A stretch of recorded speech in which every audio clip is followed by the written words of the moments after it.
Huh? What's that sound? Seems like it's coming from that bridge.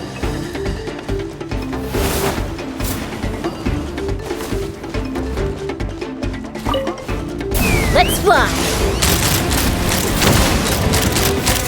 Open fire!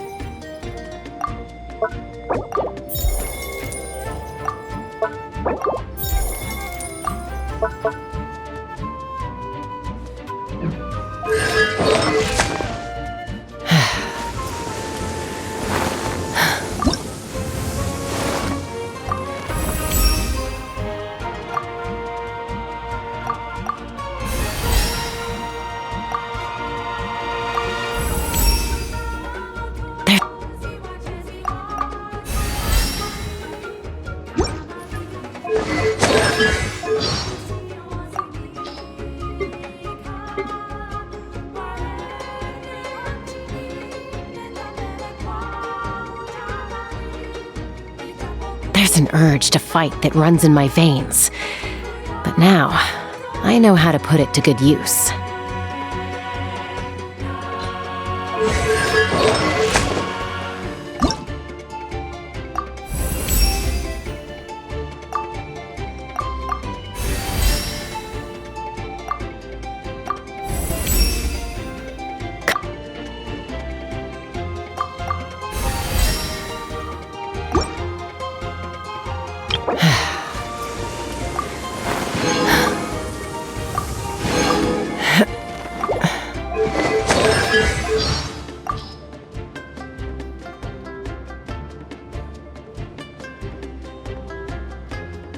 Kindness should always be repaid, and merit rewarded. This is one universal principle that holds true for both the Kukasaur and the human worlds. From this day forth, no matter where you go, my wings and my guns will always be at your service.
I'd have lost myself long ago if I allowed myself to be led by the whispers of the abyss.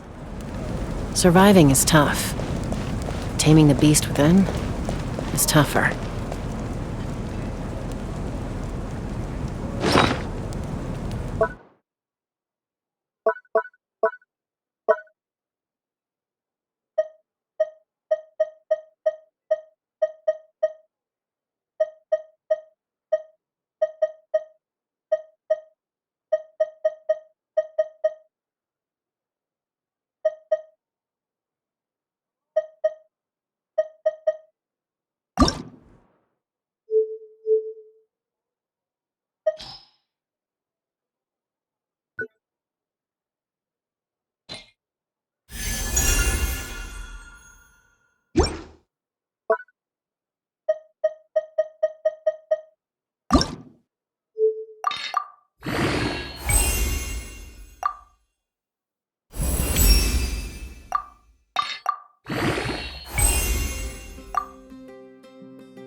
I'd leave her be. The warriors of the Flower Feather Clan are a proud bunch who never show their vulnerability in public, even if they've gone wingless. Oh, Chaska? Good to see you again, Traveler and Paimon. Before we carry on, let's get a little further away before Koyer notices us.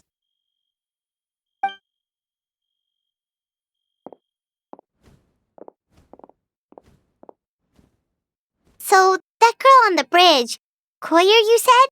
Should she really be on her own right now? With the mental state she's in, it just seems risky. Don't worry. That's exactly why I'm here. Elder Alpa sent me to keep an eye on her. If she does attempt the unthinkable, I'll swoop in and catch her. I doubt it'll come to that, though. She's a fighter. A warrior, in fact.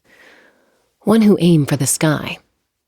However despondent she might feel now, I'm confident she'll get through it. Well, in the Flower Feather Clan, there's an elite flying squad made up of Kukasaur riders. But it's an extremely selective squad. To become a rider, you need to undergo a trial where you not only demonstrate mastery of the relevant skills, but also win the approval of the Kukasaurs. Very few candidates make it through the process. Koyer has spent years training for her most recent attempt, but unfortunately she didn't pass. So it's not hard to see why she's so upset. Sometimes, after multiple failed attempts to pass the flying tests and win the Kukasaur's approval, people get so disheartened that they give up on their dream to soar the skies. They resolve to quit trying for good. We call those people the wingless. Do they get expelled from the tribe? What? No, of course not. They're still prized warriors. We have a saying, just as the Kukasaur treasures every feather on its body, so the tribe treasures each one of its children. This hits even harder in the wake of the war. All of our young warriors carry the future of our tribe on their shoulders. Besides, every Kukasaur falls from its nest before it learns to fly. It's practically a rite of passage. Likewise for the wingless, we always hold out hope that one day, when they're ready, they'll rekindle their dreams and keep trying. Until then, all we can do is quietly watch over them from a distance. Just like I'm doing now. Ah, okay. Paimon hopes she'll get back on her feet soon. Well, from the sound of her whistling, her confidence has been seriously shaken. No Kukasaur is going to respond to a call that sounds like that. Yeah, people from my tribe call to their Saurian companions by whistling or blowing a horn. So it sounds like Koyer was trying to summon a Kukasaur to practice her flying. But the Kukasaurs are an even prouder bunch than our warriors. They would never respond to a lackluster whistle like that. First she failed the trial, and now she's struggling to even summon a Kukasaur. That's only going to hurt her confidence further.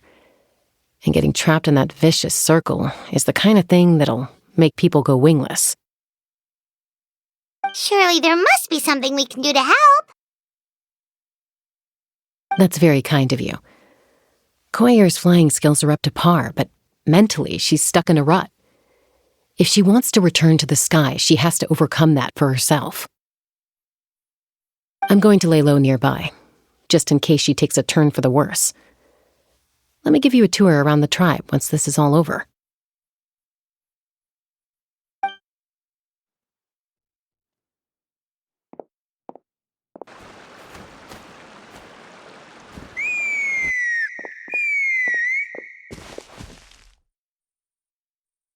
Koyer still isn't giving up. Even though Chaska said that she has to do this by herself, Paimon can't help feeling like maybe we can nudge her in the right direction. What if we could get a cuckoo to fly up to her? That might give her the confidence boost she needs.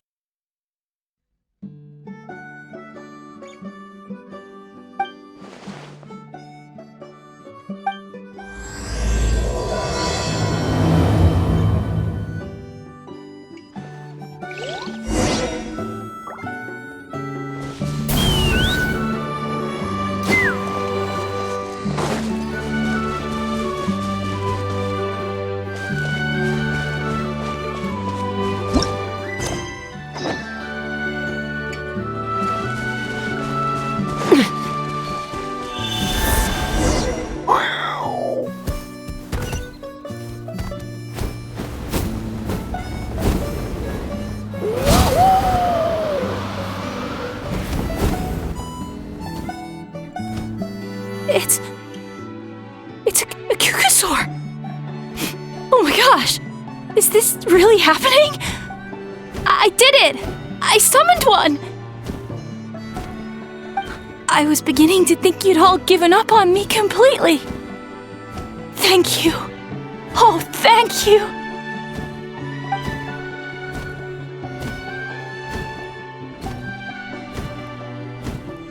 Excuse me? Would you mind if we did some flying practice together? Right now? I think I know where I went wrong in the test now. I need to maintain a higher speed on my turns. So I just gotta practice my bell tail slides and split S maneuvers.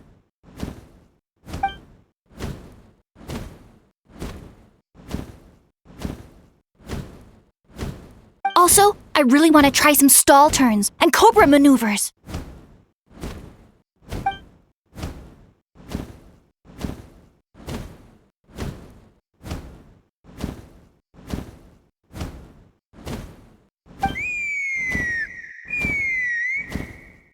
Huh? That sounded like a whistle. Is someone else trying to summon a cuckoosaur? Hey! Wait! Wait!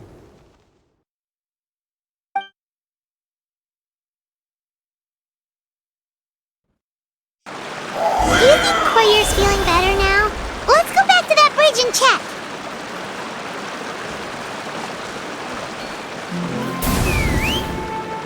Giddy up!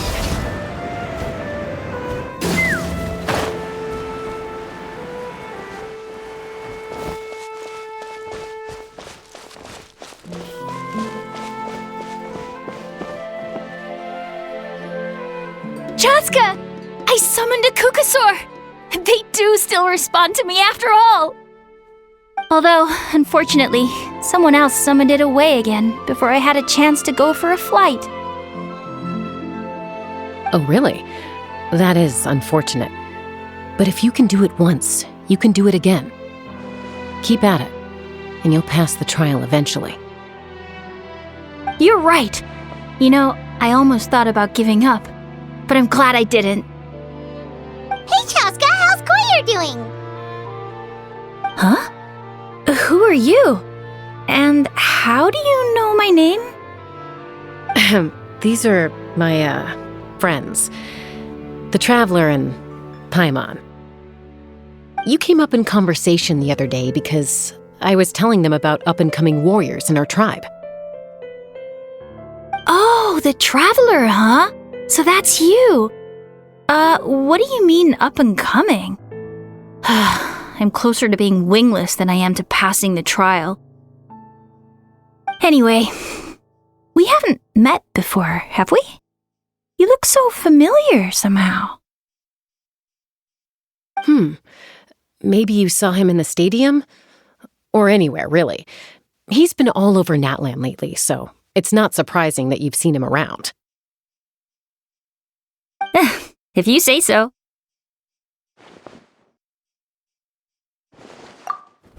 Koyer! Chaska!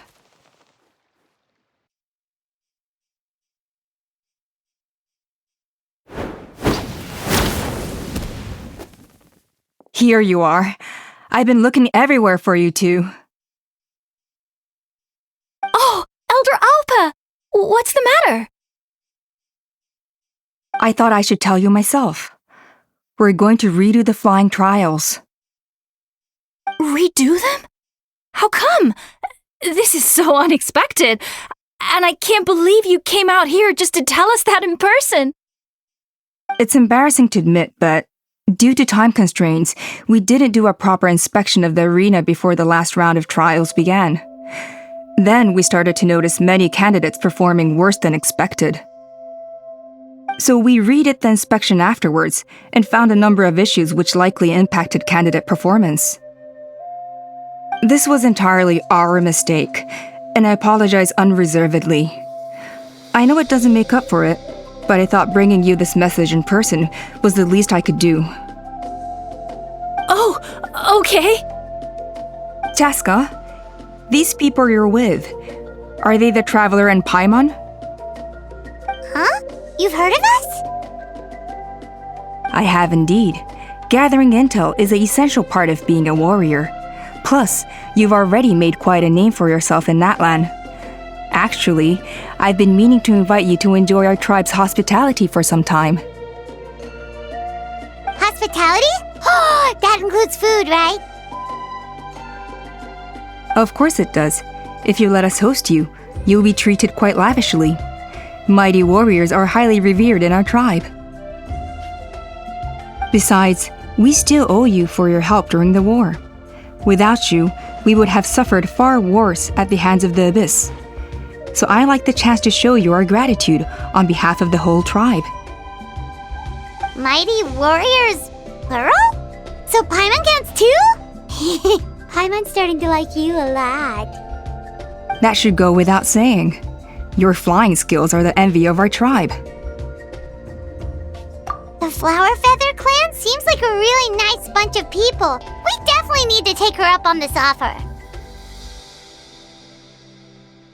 Well, I'd love to stay, but I'm afraid I still have to inform the other candidates about the retrials. With our younger generation's future on the line, there's no time to lose. Wait, Elder Alpa! Let me help! The sooner everyone gets the news, the better! Very well. In that case, Chaska, could I leave you to entertain our guests? Sure thing. Okay, let's meet by the Obsidian Totem Pole later. Collier, let's get going. Okay.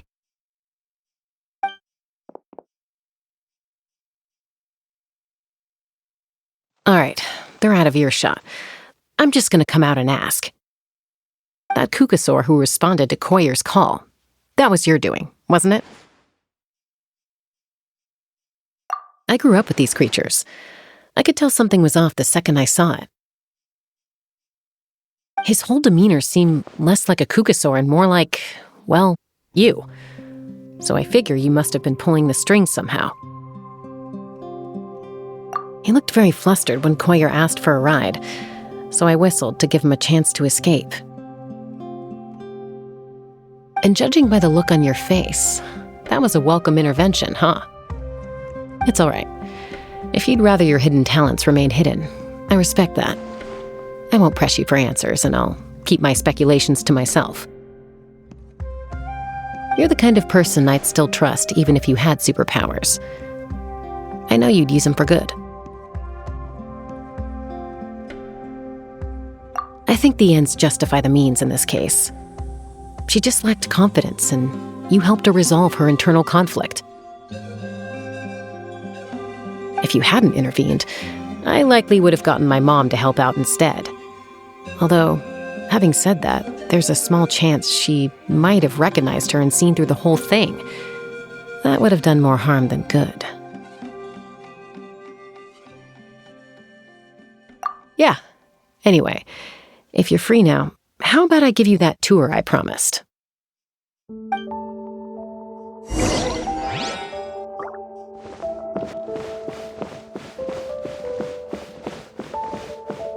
Take me up!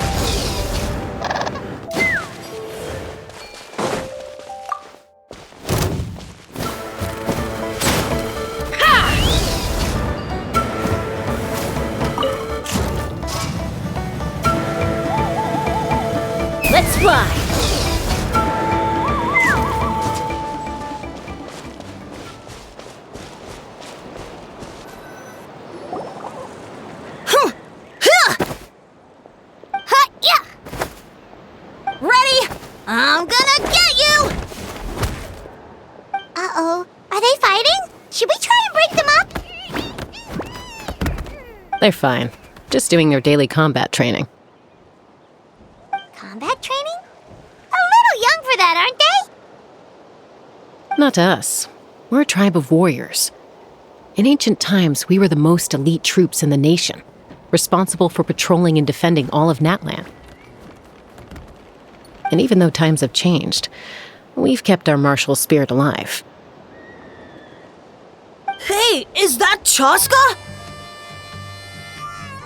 Chaska, you're back! Oh, can you come train with us? Now's not a good time, I'm afraid. I'm showing the Traveler and Paimon around. Maybe next time. The Traveler and Paimon? Wait, you mean that legendary warrior and legendary flying expert? Legendary? Yep, that's us, all right. Awesome! It's so cool that you can fly without having to ride a cuckoosaur. Even Chaska could only do that for short distances.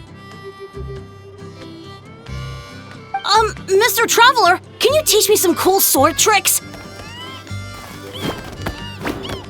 Oh, Mr. Traveler! My family shop makes the best volcano cake! You gotta try it! Let's behave ourselves, everyone. These people are here as our guests. They're going to meet Elder Alpa in a few minutes anyway. Kotini, instead of being jealous of other people's talents, why not work on developing your own? Kapak, there's no point in trying any cool sword tricks until you've mastered the basics. Have you done all your sword drills today? And Yatlan, easy does it, okay? Not every conversation has to turn into you plugging the family business. Okay.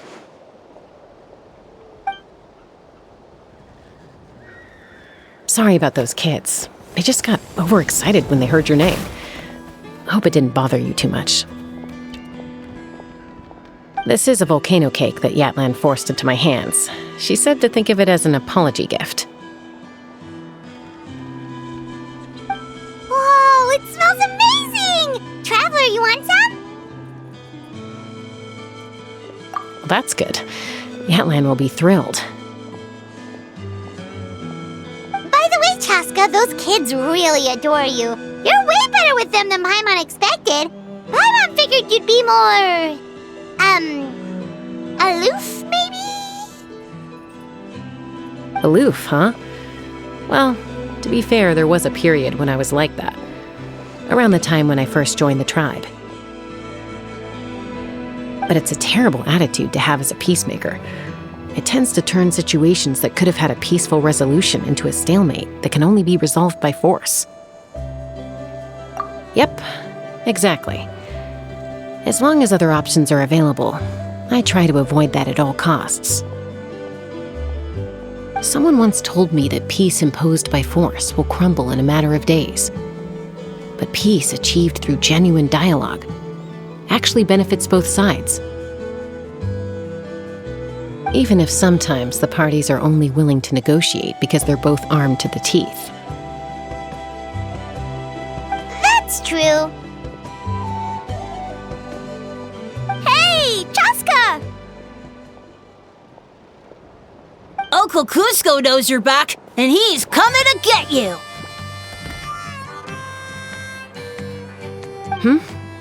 Oh, thanks. Traveler, Paimon, gotta dash. I'll meet you at the totem pole up ahead. You can't miss it. It sticks out like a sore thumb.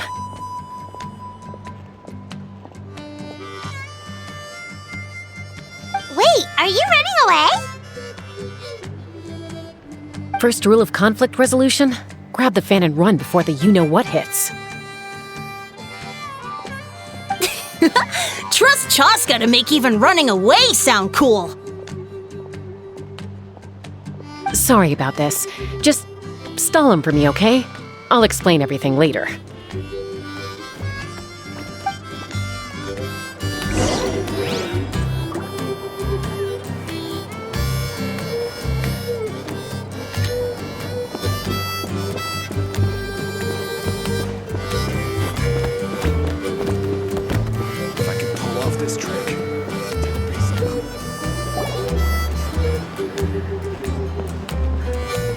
A golden-haired outlander and a white flying object. You must be the traveler in Paimon. I heard Chaska was with you, but I suppose she's run away again, has she? Sorry, who are you? Who am I? Only her father. She's supposed to go for a checkup every 3 months to see how her abyss condition is doing. We both agreed on it. But she's already missed 3 checkups this year. That's 3 out of 4. Yes, she got exposed to abyssal energy as a young child. Then her birth parents abandoned her. It's lucky those wild Cucusaurs found her when they did, or she wouldn't have made it. They took her under their wing and raised her as one of their own. Eventually, some riders out on patrol spotted her and brought her back to the tribe. But she was practically feral at that point. The moment you took your eyes off her, she'd be getting herself into a fight, or she'd run away to be with the Saurians. She seemed to prefer them to her own kind. She might as well have been a Saurian in human form. That must be the aloof period she mentioned, right? We later discovered that her exposure to the abyss had planted seeds of conflict in her heart. So, we started trying to bring it under control. But ultimately, she's the only one who can control it. Anyway, she's much more human these days. Yeah, don't worry about her. She seems pretty stable to Paimon. She's probably only avoiding the checkups because she thinks it'll stop you guys from worrying about her. Yes, I'm well aware of that. She knows she needs to be careful. If her condition ever took a turn for the worse, she wouldn't be brushing it aside like this.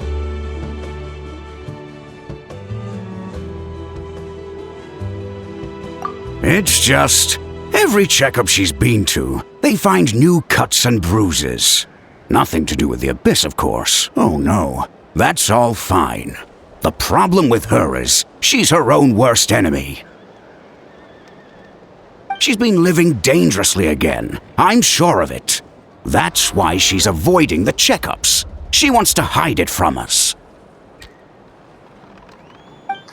Yeah, Paimon can see her doing that. Oh. In the past, she always had Koichi to keep an eye on her.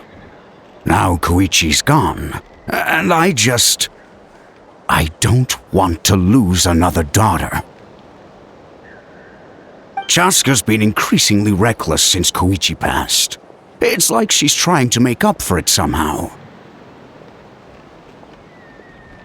Next time you see her, please tell her to be careful for me. Even if she doesn't want to hear it. If she doesn't want to do these checkups anymore, that's fine. I just want her to stop putting herself in harm's way.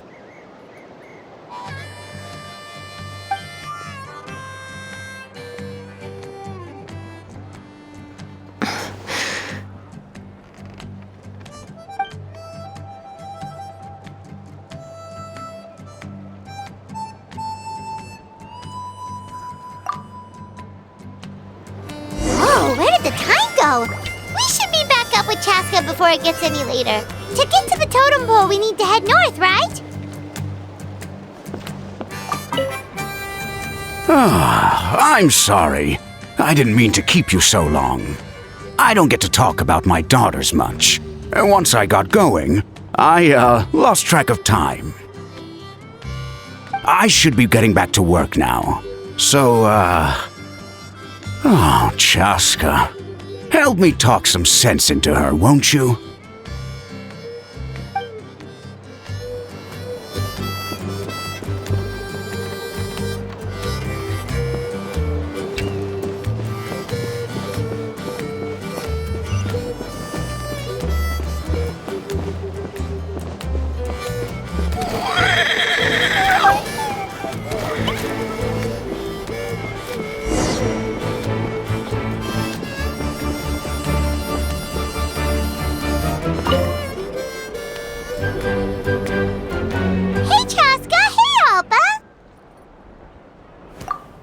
It's all right. I bet my dad talked your heads off, huh? What did he say?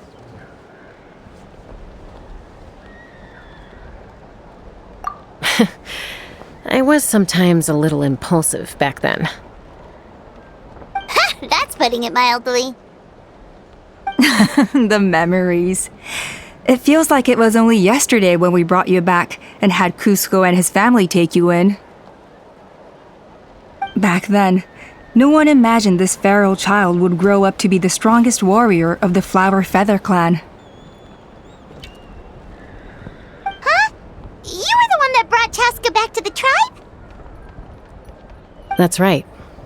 Elder Alpa was already a veteran rider by then. She spotted me while patrolling from the skies and tracked down my Kukasaur mom.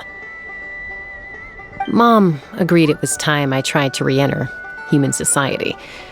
But I didn't know the first thing about being civilized. I clashed with everyone who had to deal with me. And look at you now, renowned throughout the land as a peacemaker. How time flies. When the day comes that I can't fly anymore, it will be up to you to look after our tribe and our flying squad. You know me, though. I'm not a natural commander. I'm better off as a lone wolf on the front line. So stick it out at least a few more years, okay? Give Koyer and the others time to come into their own. Oh, stop. Wait, so isn't the leader just the strongest warrior in the tribe? At least Paimon figured that's how your tribe would work. Strength is certainly a core tenet in the Flower Feather clan, but strength means far more than martial prowess alone.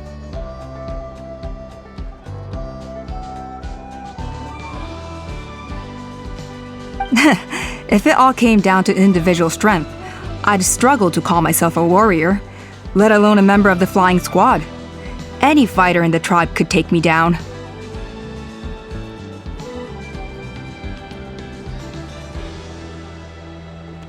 Well, sorry to disappoint you. It was something I aspired to at one point. So much so that I went adventuring in the Cinder City, Ochkanatlan, to try and prove myself. But it was foolish of me. I wasn't ready. I came back empty-handed and seriously injured. The fact that I survived was something, I suppose. But after that, I never seriously considered myself a strong fighter. And yet, you still managed to become the leader of the flying squad, thanks to your experience and determination. All while battling those old injuries. Don't you think that's a display of strength in its own right? Let's shelve this discussion for now. Traveler, Paimon, there are some simple refreshments on the table. Please help yourselves. Yes! Paimon was waiting for that part!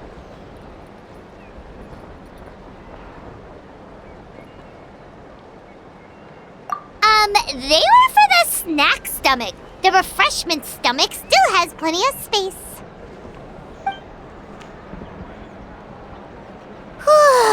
Paimon is so full. Well, if you're enjoying our hospitality, feel free to stay with us as long as you like. Elder Alpa? Something's come up.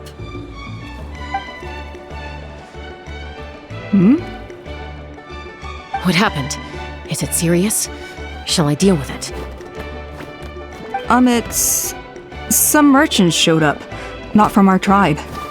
They said they're here to discuss some potential collaboration with us. Why now? This is terrible timing. There are a few winglets that we haven't managed to reach yet, and we still haven't inspected the retrial arena. Let me handle the other errands while you meet with the merchants. You shouldn't be trying to do everything at your age. You should help too. Seems only fair after all that food we ate.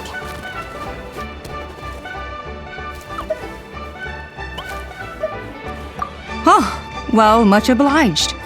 Cheska, the remaining wingless are all people you know. Let's see. Pishika now manages the floating target balloons.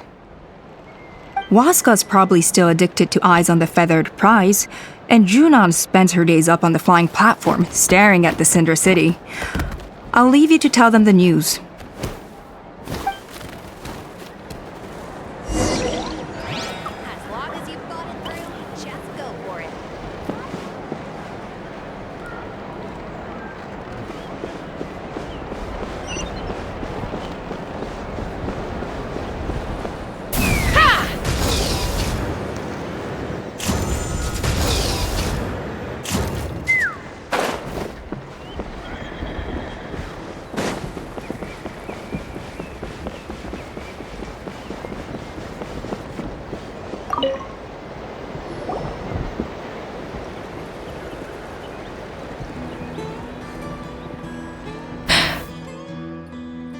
Hey, Junan.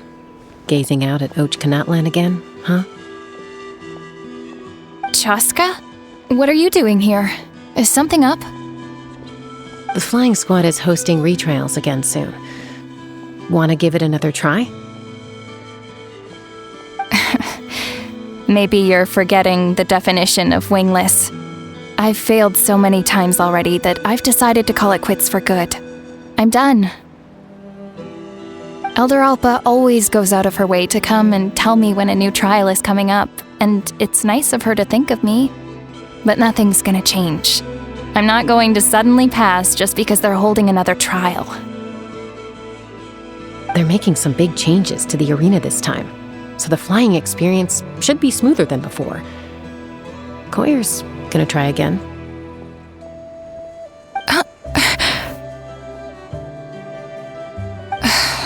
No, forget it. If I was genuinely good enough to make the squad, the location shouldn't affect my chances. A true rider can fly confidently whatever the conditions, like you and Elder Alpa. Junan! They're redoing the... Huh? Chaska and the Traveler. You're already here. I guess they told you already then. Come on, let's go train together.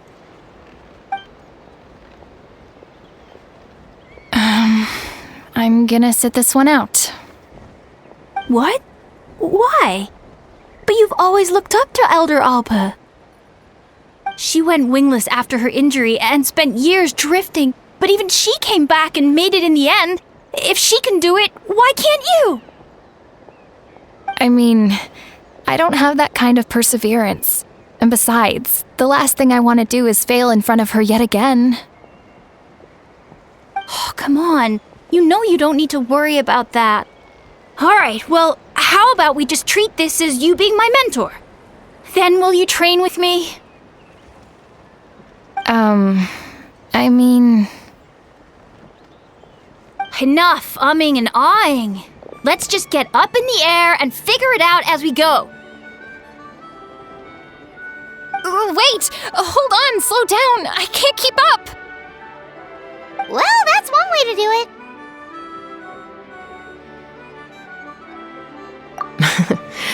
They've been best friends since they were kids.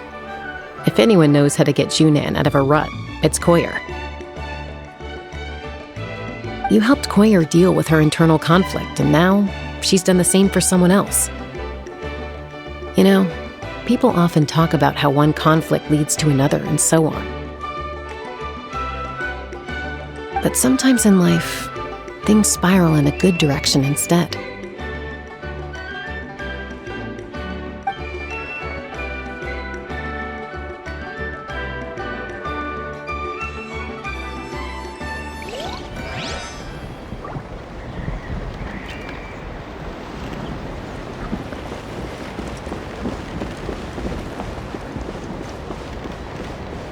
Take me up!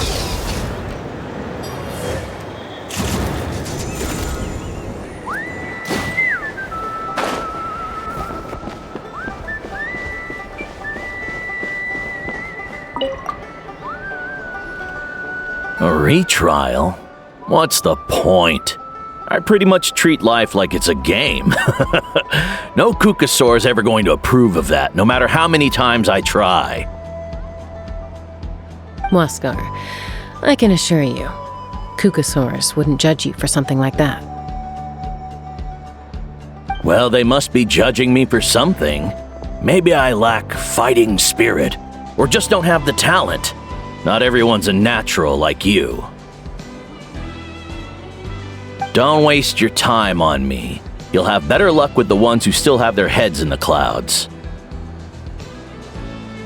In the meantime, I think I'm going to treat myself to a few more games of Eyes on the Feathered Prize. Yeesh, there's wingless, then there's being a total lost cause. He used to be a fierce warrior, actually. But fighting spirit alone won't win you the Kukasaur's approval. Are all Kukasaurs so strict? The ones in floating target balloons and Eyes on the Feathered Prize seem pretty chilled out. It's one thing to hang out and have fun, but quite another to take to the skies with a human life on your back. Giving a ride to someone who's unqualified endangers not only the rider, but also the Kukasaur themselves. If the rider makes a mistake, they both suffer the consequences. So we have a mutual understanding with the Kukasaurs.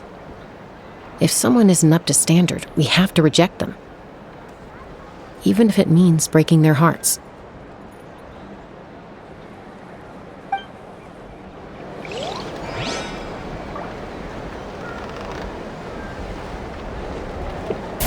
Let's fly! As long as you've got it through, just go for it.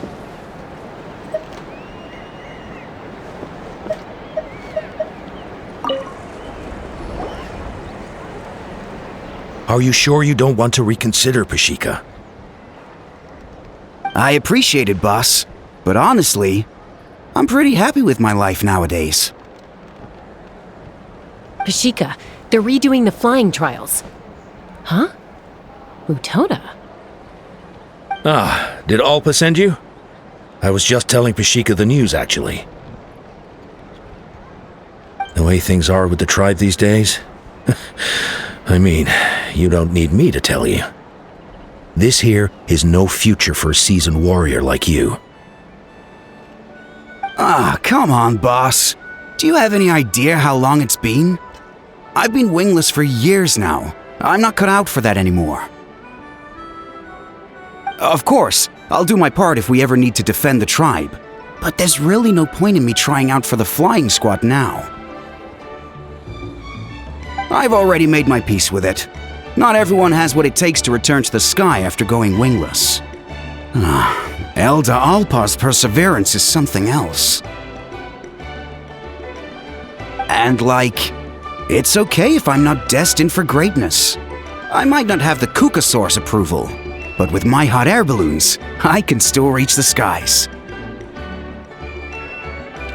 Handling these balloons every day, seeing how the customers react, the looks on their faces, that's enough for me. Finding something you love doing can be just as hard as passing the flying trial. It's worth holding on to. Fair enough. It's your choice. I won't force you. Oh, by the way, you should try taking a balloon ride if you've got the time. Once you've been up there for yourself, you'll see why I love it so much. No problem. If you ever want to give it a try, you know where to find me.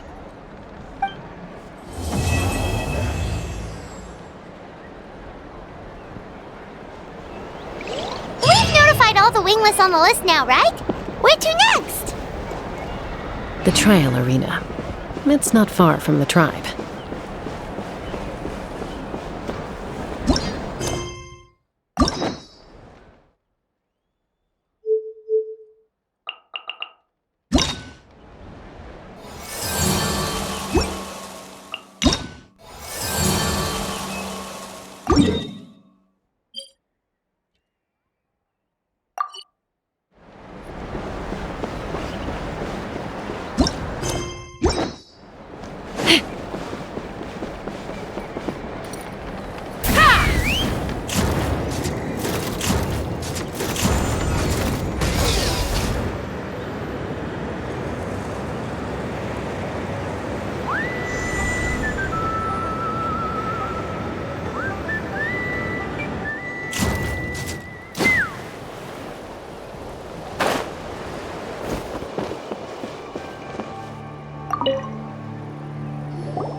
there, Chaska.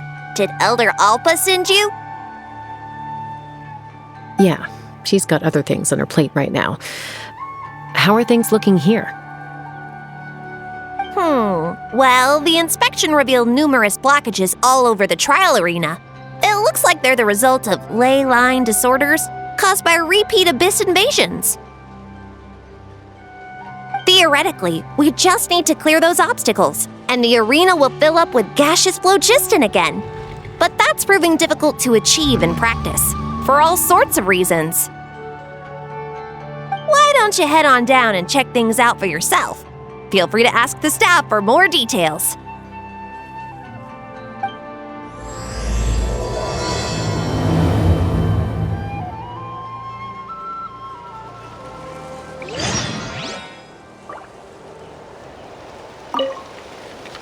Why don't you head on down and check things out for yourself? Feel free to ask the staff for more details. Take me up!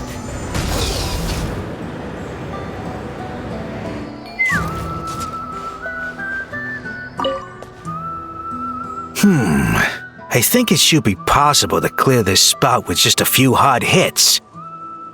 But there are signs of strange life in here. Meddling with it might be dangerous.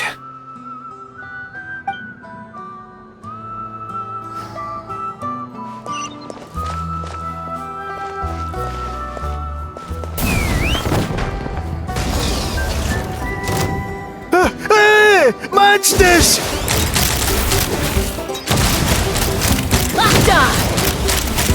Open fire!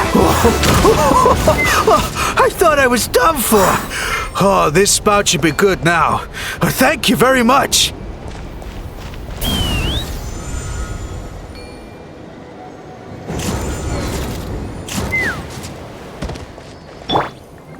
Allow me.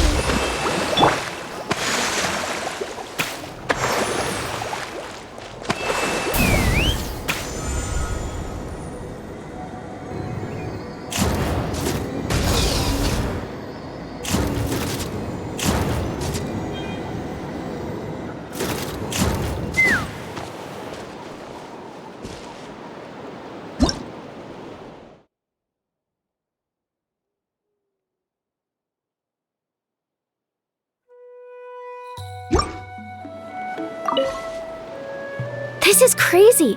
I put all of my strength into it, but it just won't break. Maybe Inkanak was right after all. If a stable structure is formed inside the solid phlogiston, I'll need to hit all the weak spots at the same time to break it. But how am I supposed to do that?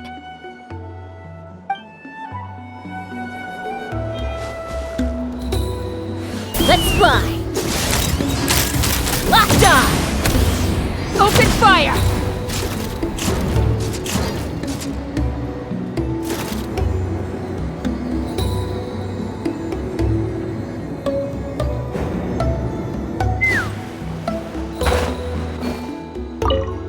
How strange. Why is there so much solid phlogiston here? Well, could be from the Children of Echoes. Maybe it got swept up here due to the ley line disturbances? And I did see those strange markings on the cliff. I can't think of a way to resolve this. Short of going all the way to the Children of Echoes to borrow a Tapetlisaur.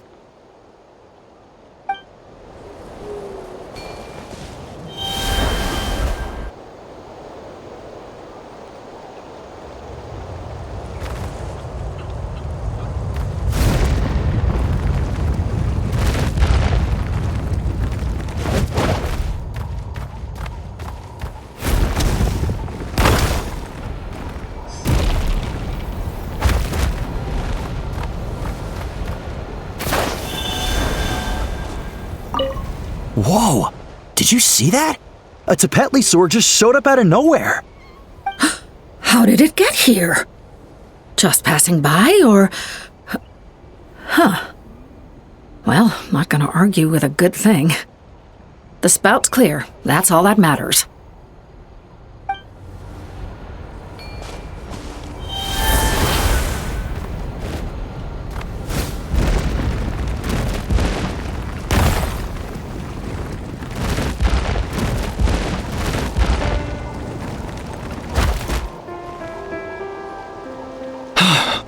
Oh, are you here to help? Thank goodness. There's no way I could do all this by myself. So the blockage here has to be cleared using a special bomb, but carrying explosives up that steep slope would be a recipe for disaster. If I dropped it or slipped and fell, I'd be blown to bits in an instant. So, my plan was to transport the bomb to the other side, then send it over in a hot air balloon. All I need now is for someone else to strike the balloon at the right moment, dropping the payload right on top of the spout, and problem solved. What do you think? Simple enough, right?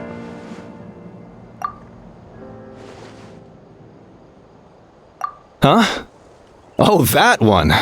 No, I've got no idea who that belongs to, or how they got it up so high. I just wish I could fly up there and check out what kind of tech they're using. Ah, well. Getting the trial arena back in order is more important. I'll head over and set up now. Let me know when you're ready.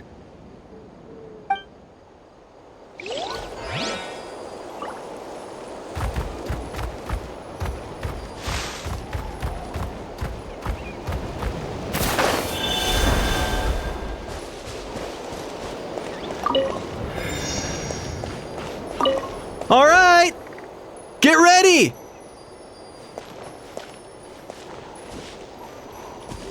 Take me up!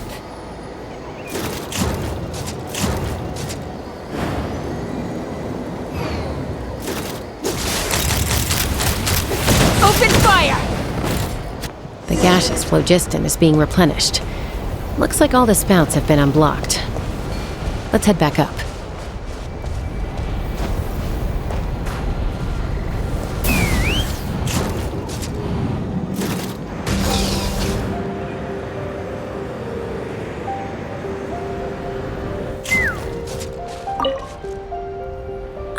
So that's how you do it. Amazing!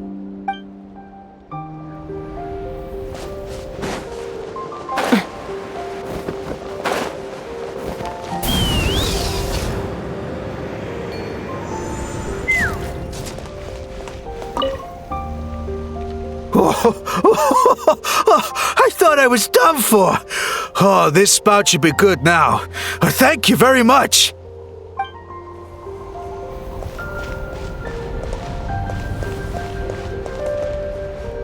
Let's fly!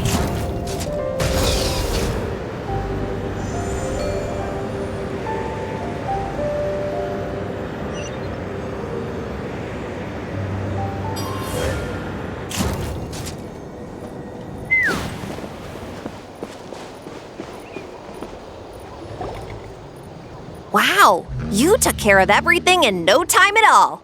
Incredible work! Now we just have to wait until the gaseous phlogiston is fully replenished. Then we can kick off the retrials. Actually, Inkanak, I'd like to do a test flight first, just to make sure we're not missing anything. Could you arrange that for me? Huh? But you only just finished getting the arena ready. There could still be other hazards we're unaware of. All the more reason to have me test it out. Think of it as another inspection. I guess you're right. With your flying skills, you won't be in any serious danger, even if there are hazards we overlooked. The conditions in this area seem a little unstable, but a test flight is the only way to catch any lingering issues. All right, I'll get things set up for you. Just let me know when you're ready.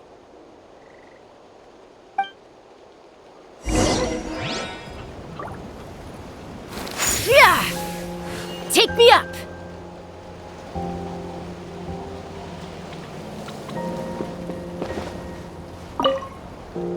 Are you ready? This should be a piece of cake for Chaska, but still, try to be careful. All right, then spread your wings and fly.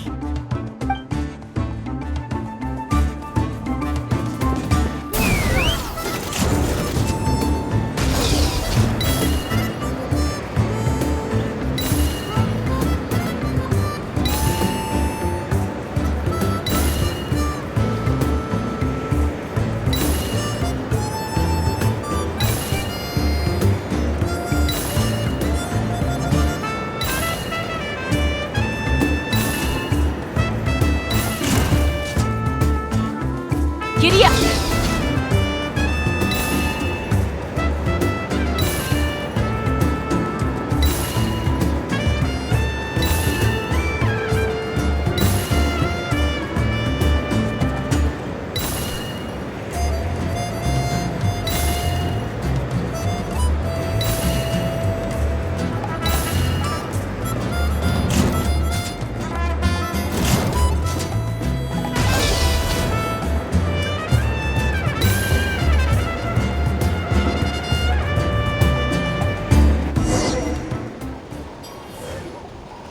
That was amazing. Paimon couldn't take her eyes off you. No, nothing major. Give it a few days, and we should be able to conduct the trials. Help! Help me! You're from the Flower Feather clan, right? Please, come quick, you've got to help us! Catch your breath first. What's the situation? We got attacked by a Kukasaur. My friends are still stranded in the middle of the road with the goods we were transporting. Please, I'm begging you, save them! Huh? Are Kukusaurs really that aggressive? Do they usually attack groups of people unprovoked? Not in my experience, but there are exceptions to every rule. Let's go check it out.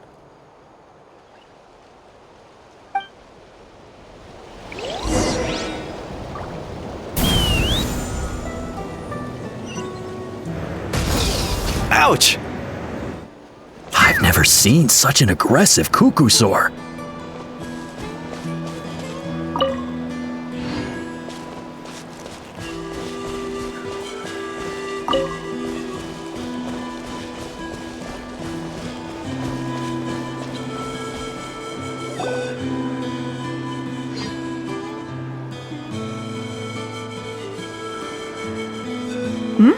Chaska? Traveler? This is a surprise. Elder Alba? Huh. So, where's this aggressive Kukusaur we've heard about? Already flew away. Looks like it backed off once it realized that reinforcements were coming. So why do you think it attacked these people in the first place? Was it after the food? No. These merchants are even transporting food. Ah! Thank goodness! The phlogiston wings are intact!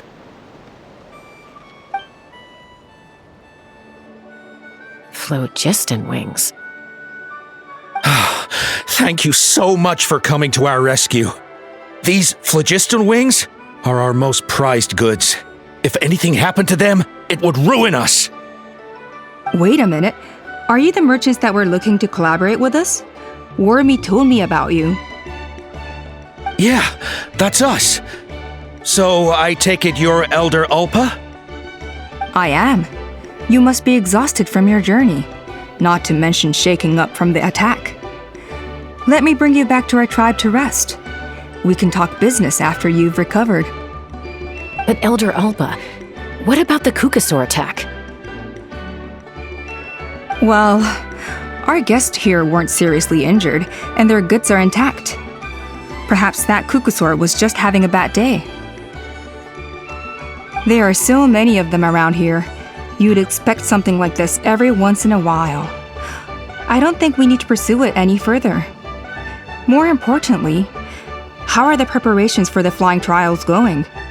Is everything in order over at the arena? Huh?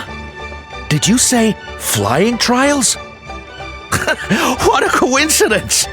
Sounds like a perfect use case for our phlogiston wings. You'll be pleasantly surprised by what they can do. Oh, really? Now I'm intrigued. Well then, let's forget all about this Kukusaur attack for now.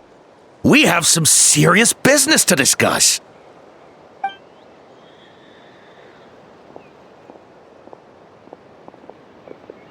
Huh?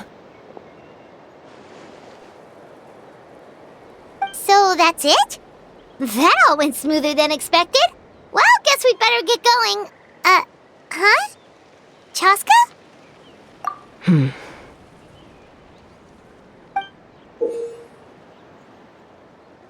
A blood-stained feather.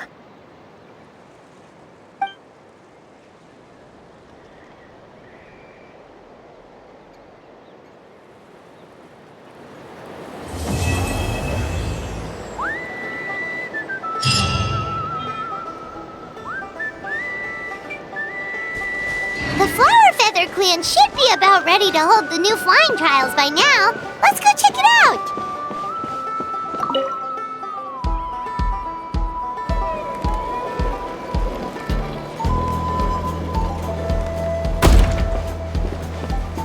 Let's fly! Yeah!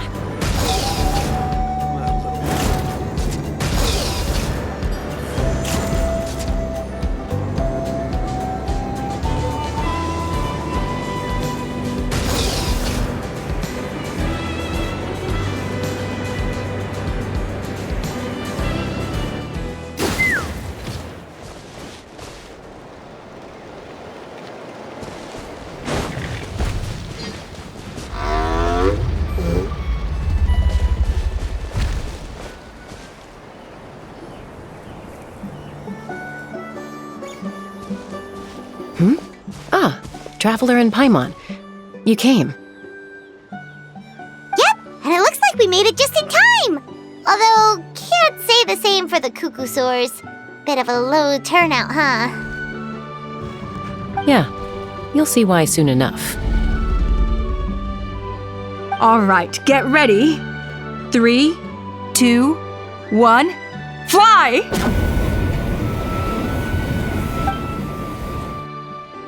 Whoa! We're really flying!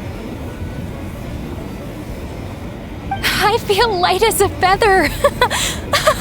I'm flying without a Cuckoosaur. These phlogiston wings are awesome!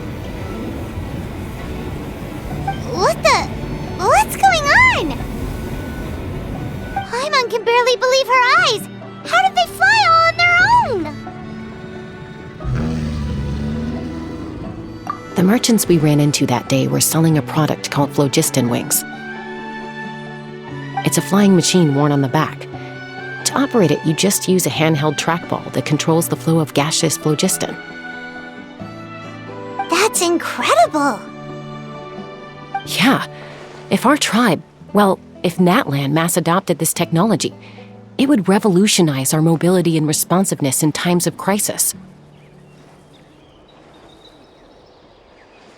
Just think of the countless tragedies that could be averted. I feel like I'm dreaming. Did I really just fly on my own without the help of a Cuckoosaur? You'd better believe it! Plus, you just passed a flying trial!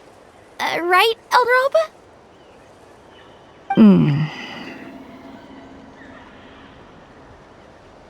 Elder Alpa?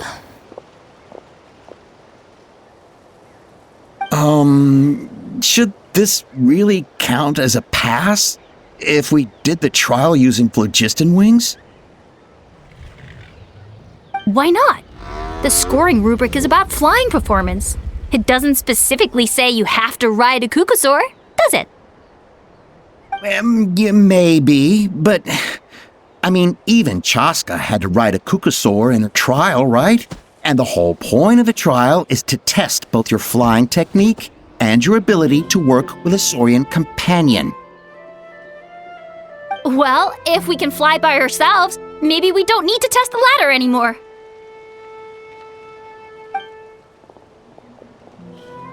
Chaska, Traveler, what are your thoughts on this new invention?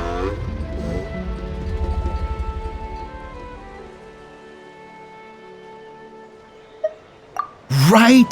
That's what I think too. I agree that they have strategic value, but I don't think it makes any sense to evaluate candidates by the current testing standards if they're using phlogiston wings. Why? Shunan finally mustered the courage to go through with this, and now you're saying it doesn't count? We don't have any experience using these wings in battle. nor is it immediately obvious how to incorporate them into the existing systems in our tribe. Taking a longer-term perspective, I think we need to start by getting thoroughly acquainted with how these things work. Then we can develop a new trial format with new assessment criteria, tailored to candidates using the phlogiston wings. You all raise valid points. But Chaska, while your proposal sounds perfectly reasonable, it would probably take years to put it into practice. We lost so many people in that war. These phlogiston wings could be exactly what we need to strengthen our forces and boost morale in this trying time. And as for real-world battle experience, there will be plenty of opportunities to gain that. I have high hopes for you, Junon. Huh? Hey, stop staring into space! Say thank you! Oh, thank you. Thank you, Elder Alpa. You have nothing to thank me for. Remember, the way you got your wings back was by relying on yourself. Oh, Elder Alpa! Bad news! Kukasaurs are attacking the merchants again! Again? Okay, everyone, stay put while I... Huh? Chaska?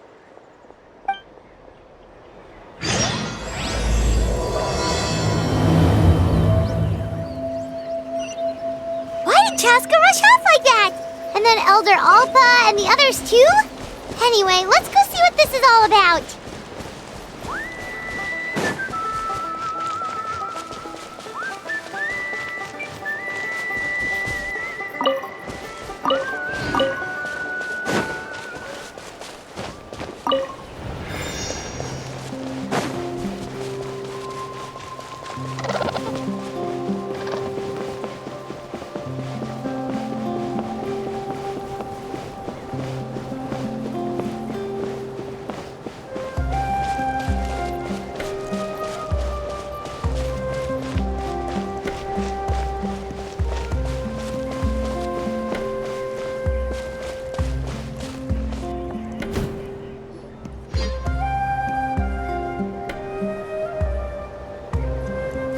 Oh, it's back! It found us again! Run! Get out of here!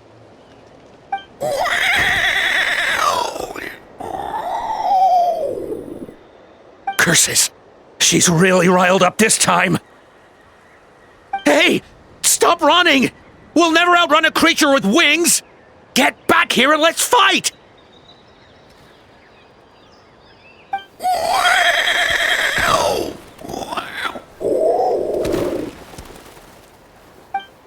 Stop!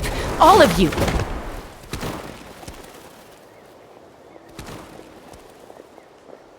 Chaska!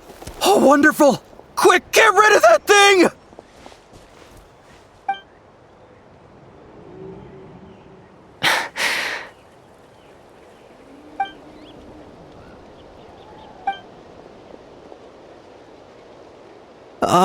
What's going on? Why isn't she doing anything? So it really is you. Sister. Wait, sister? That Kukusaur is Chaska's sister?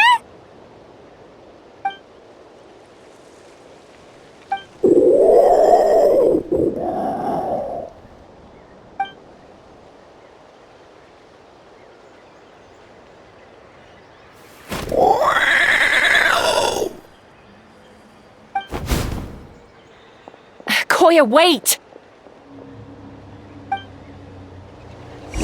Is Chaska gonna be okay? Should we go check on her?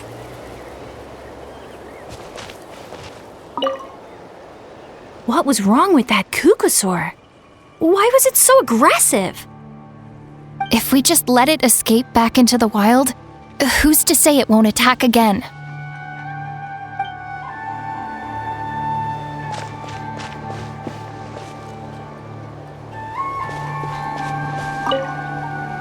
Is everyone all right? We're okay. No serious injuries. Thank goodness you all got here just in time.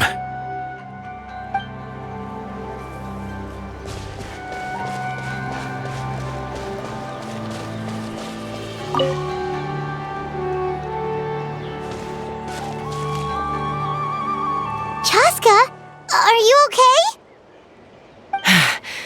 I'm fine. Sorry for making you worry. No point.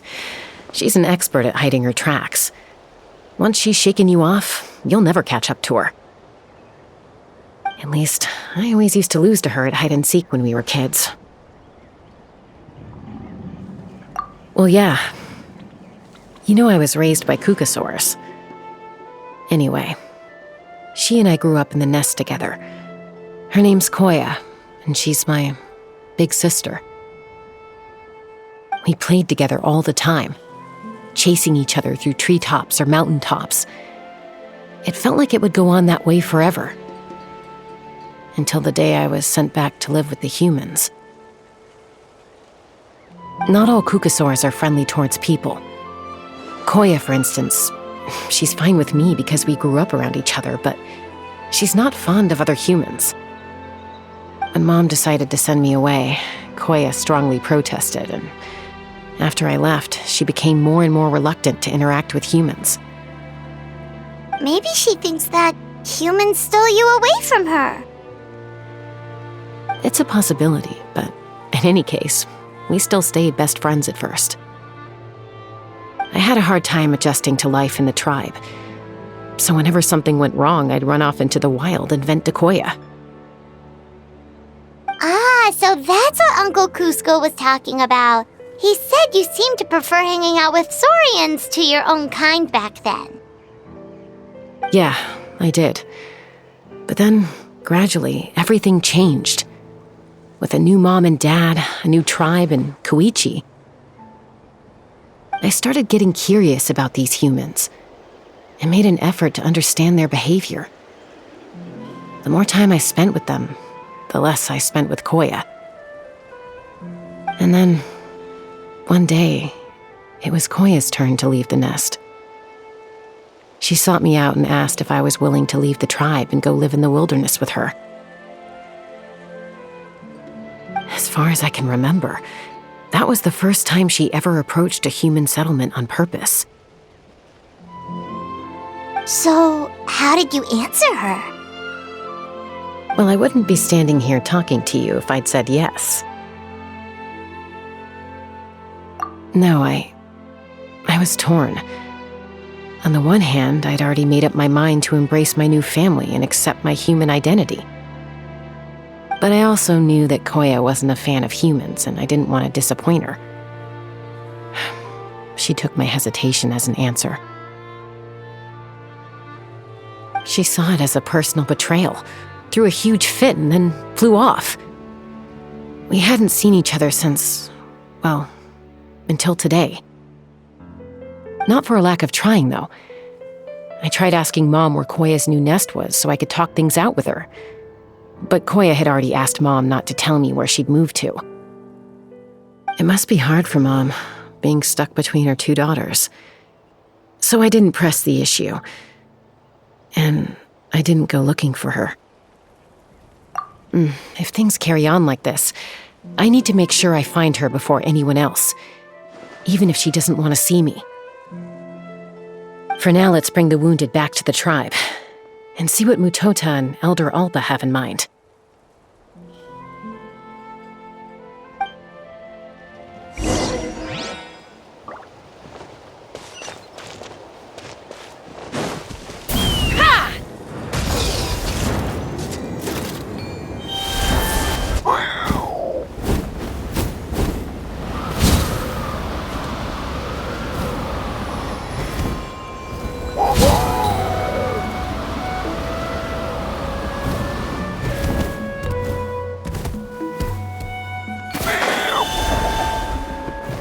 Let's fly!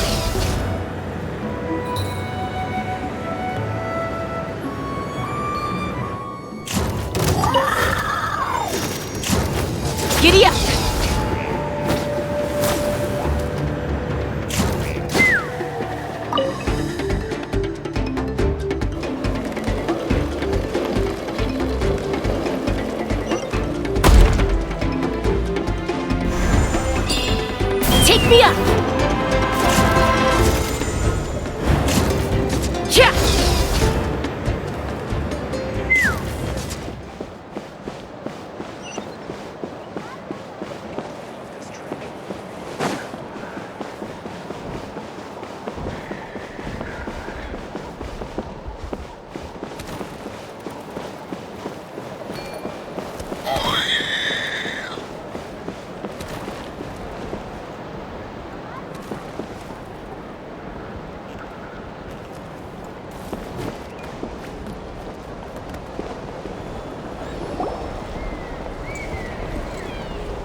So, I hear there's been another Kukasaur attack. Ha! I knew it! They're wild animals, and they can't be trusted. Hey, show a little respect. The Kukasaurs are our partners. Maybe in the flying squad, but they don't give a hoot about the rest of us. Well, now that we have the phlogiston wings, do we even need the Kukasaurs anymore?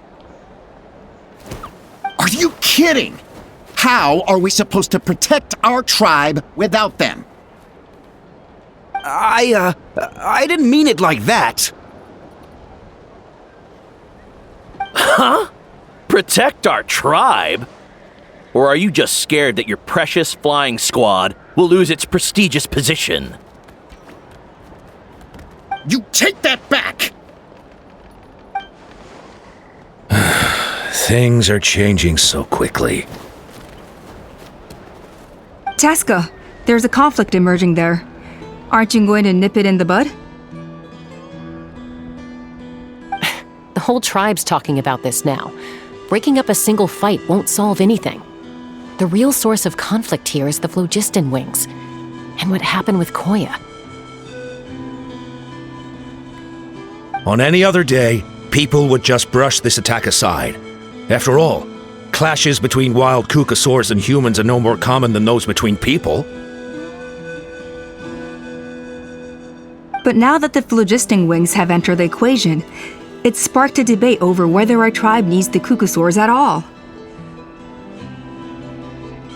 I worry that we risk repeating the mistakes of the Cinder City. Back then, Lord Ochkon's hatred of the Saurians nearly destroyed the peace forged by the Pyro Archon. Chaska, to prevent things from deteriorating further, I'd like to task you with restoring peace to the tribe. I will. Traveler, you've already done so much for Natlan, and the Flower Feather clan has no right to ask more of you. But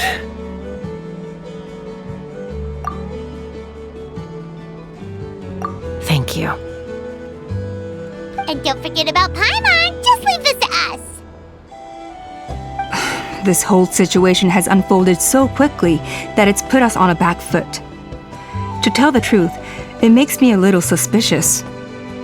You think someone might have orchestrated all this? It's possible. Leave it with me. I'll look into it. Also, Chaska, could you try to keep a low profile while you're out there digging around? We don't want to give our hand away.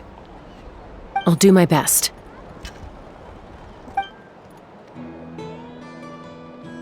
Okay, so where should we start? This all began with Koya's attacks. If we can find out what led her to do it, that should give us something to work with. Unlikely. Given how she reacted when I showed up, I don't think she's forgiven me. If you want to resolve a conflict through dialogue, sometimes you need a third-party facilitator. Let's go see my mom.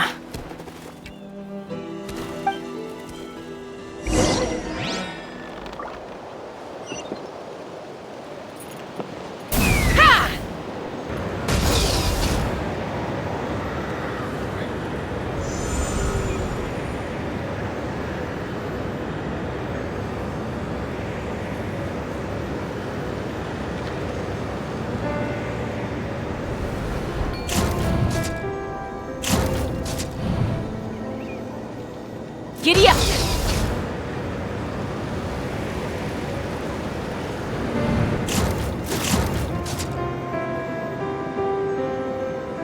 Yeah!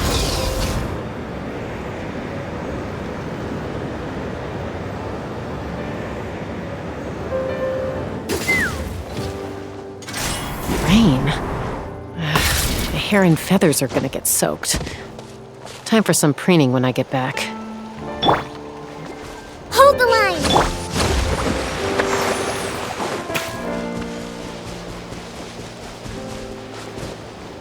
Let's fly.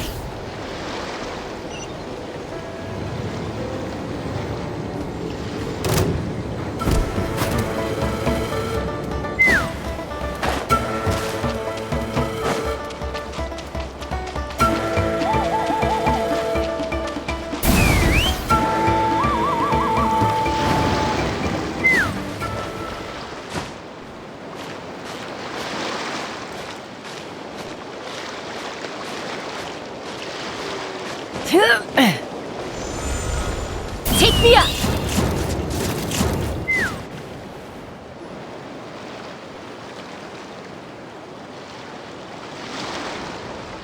Wow, so this is where you used to live as a child? Mm-hmm.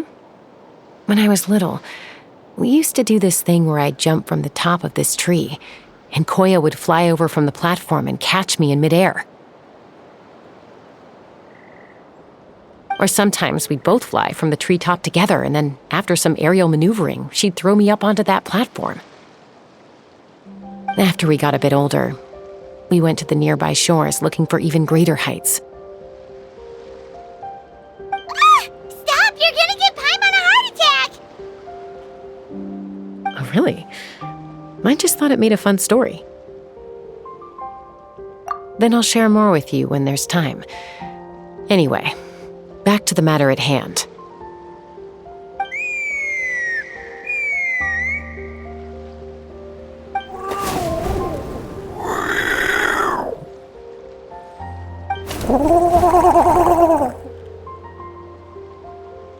Hey, Mama Bird, I'm back. My last visit was only a week ago, wasn't it? See? I visit you more than I visit Papa Cusco. I brought a couple of friends with me.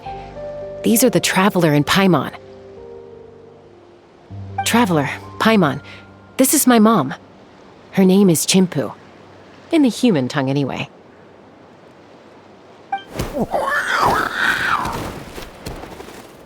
Hi!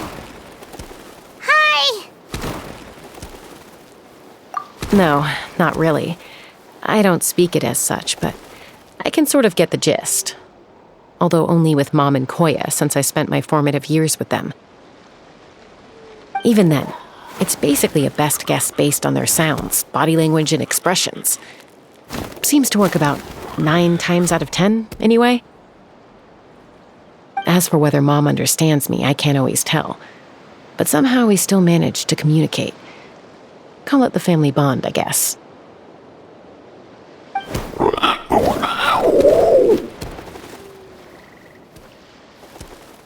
Don't worry. I'm doing well, but I think Koya might be in some trouble.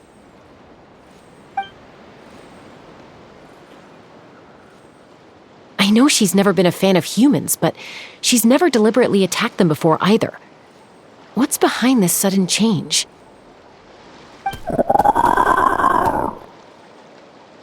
Does, Auntie Chimpu know anything?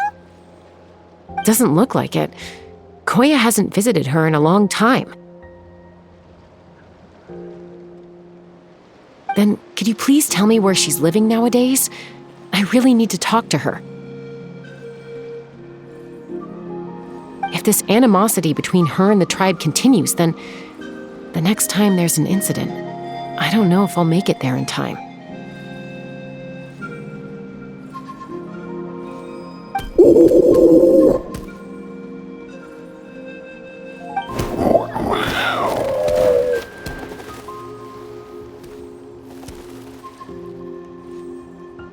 She said she'll take us there. Thank you, Mom.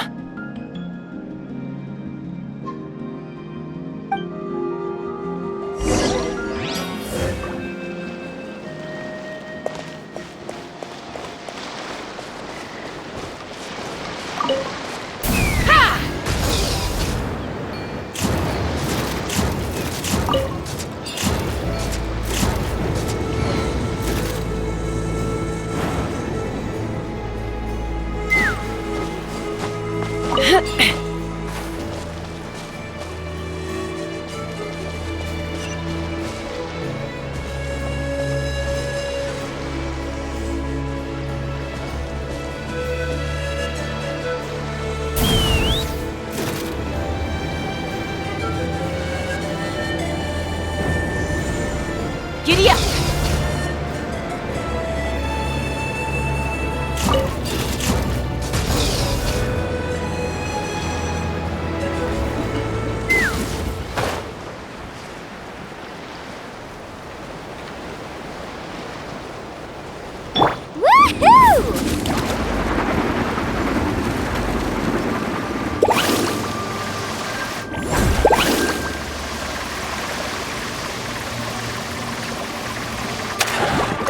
Let's burn this breeze.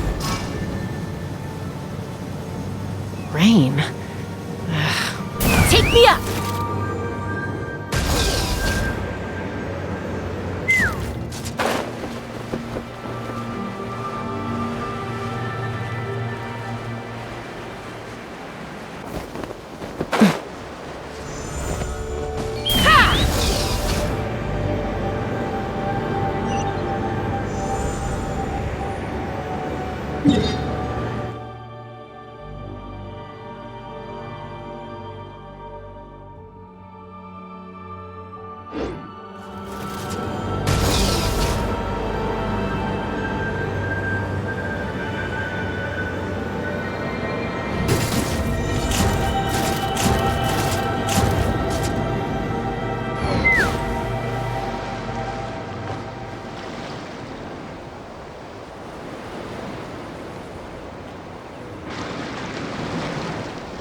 This is a really remote location.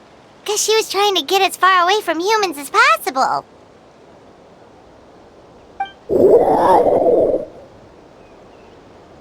We stay here? Okay. Got it. Traveler, Paimon. Mom says we should stay out of sight for now. She'll talk to Koya first. Koya is very hostile toward humans right now. So if we show up unannounced, it might just make things worse.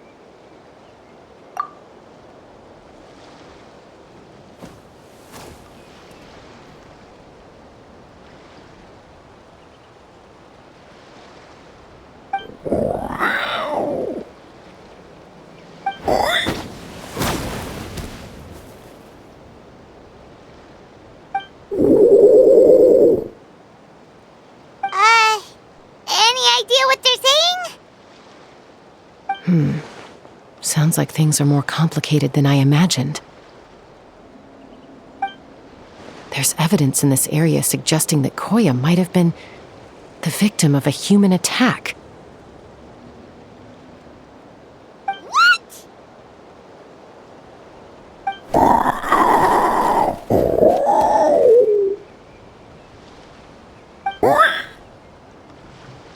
No! It's Chime, Koya's child. The attackers kidnapped her. They came over the sea, under the cover of night, and they took Chime. What the heck? Who would do such a thing? I searched day and night, and finally found them.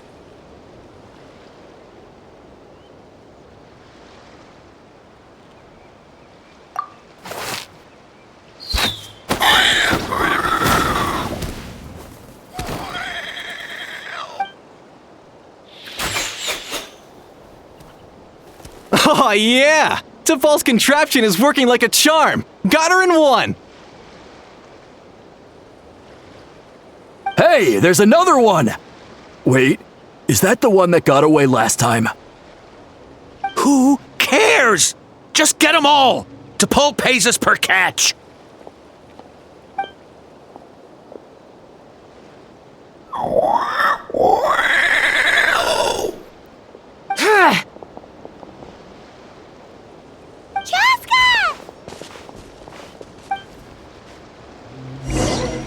Chaska? How do you get here? Quick, stop her! Don't you even think about running!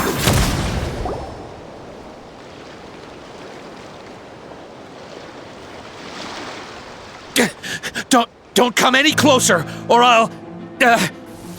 Go, Phlogiston Wings! Take me out of here! Uh-oh, looks like it malfunctioned! This is bad. Mom and Koya are already injured. And if that thing explodes right next to them... Help! Elemental energy suppresses it! Please, someone! Get back!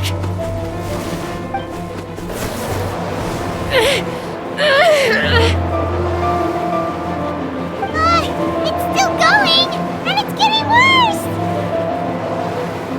Guess we need a more permanent solution. All right then.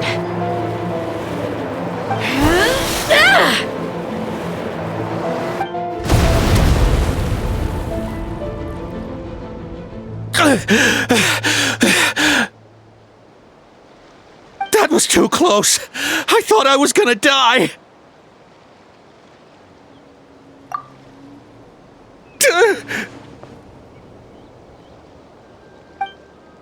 Answer us honestly. Were you the ones who attacked Koya before?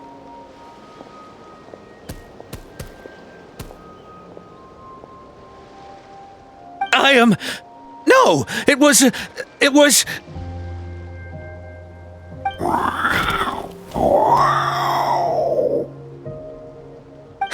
Well, she says it was you.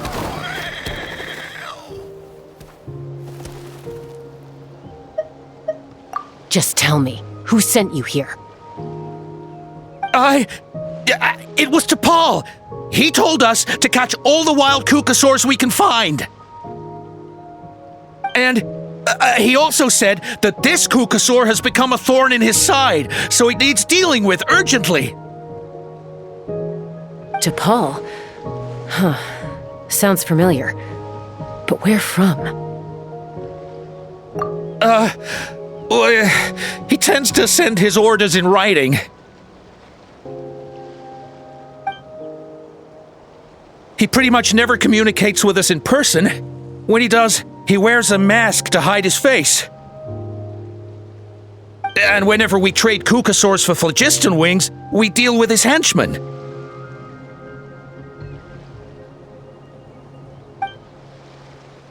So you didn't even make those wings? All we did was slap some labels on them and transport them over here, to make them look like they're imported. To make it harder to trace their origins. I don't know, honest! Well, that's mighty convenient, huh? What about if I held a gun to your head? Would that change your answer? No need. I'm sorry. I'll tell you everything I know. T'Pol doesn't tell us much, but he always stresses that he wants them alive. So that gives us some clues.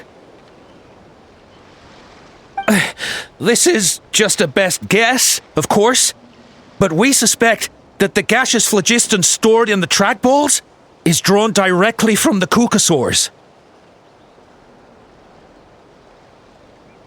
What?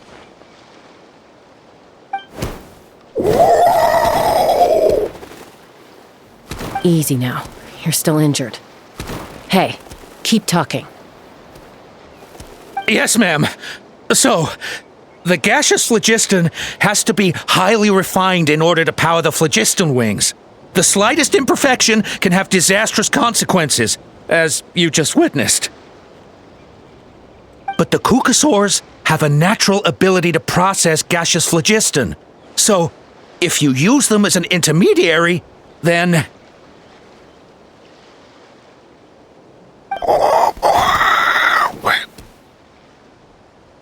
That's enough.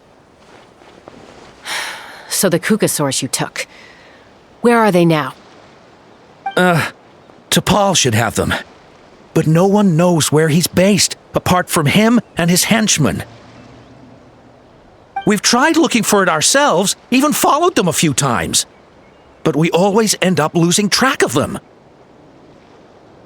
Random thought. Maybe they're hiding up in the sky?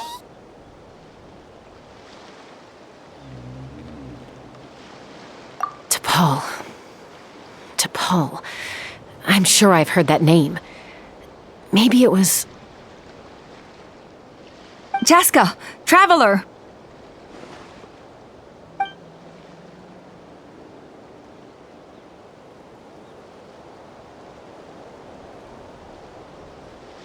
That voice! It's Alpa!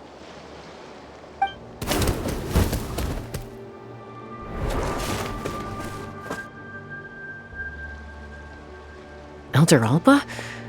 What brings you all the way out here? Well, I was patrolling nearby when I heard the sound of an explosion. What's going on?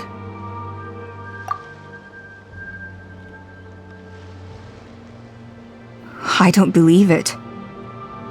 Elder Alba, does the name T'Pol ring a bell to you? I feel like I've seen it written down before. Maybe in a list of candidates for the flying trials? Huh? So he's a member of your tribe then? No. If he was a member of the Flower Feather clan, I'd definitely know him.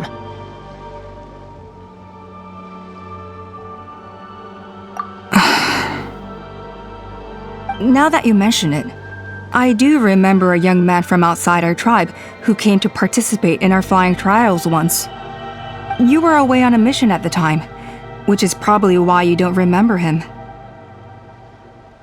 He was a craftsman from the Children of Echoes, but he'd always dreamed of soaring the skies, so he wanted to join our flying squad. The Children of Echoes? That's rare. But despite his best efforts, he unfortunately failed to pass the trial and gain the Kukusaur's approval. In the end, he went wingless and returned dejected to the Children of Echoes. Wingless, huh? Maybe he invented the phlogiston wings to get revenge on the Kukusaurs. Perhaps. Or maybe it's simply his way of dealing with his regrets over his past flying endeavors. Either way, it doesn't excuse his abuse of the Kukusaurs. I'm gonna take these guys back and expose the truth to the tribe. It's time for this conflict to end.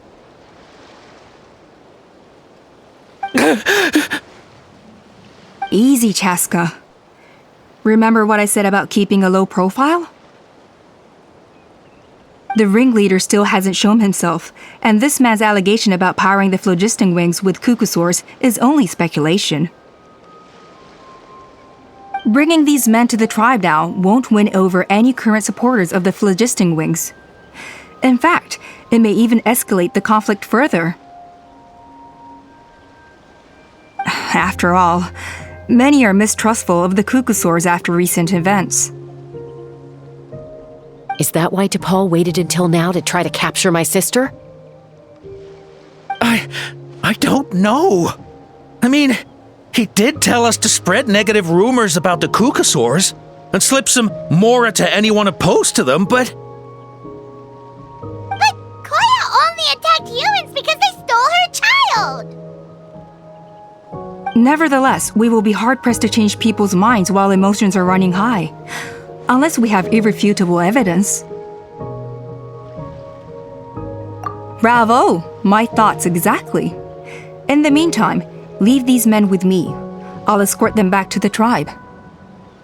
I'll take the other members of their crew into custody too. They won't get another chance to stir up trouble. Fair enough. I guess finding T'Pol is going to be the key to resolving this conflict. Let's hope the Children of Echoes have some info on him.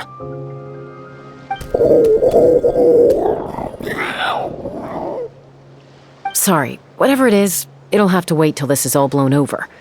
I have to fix this situation before it spirals out of control.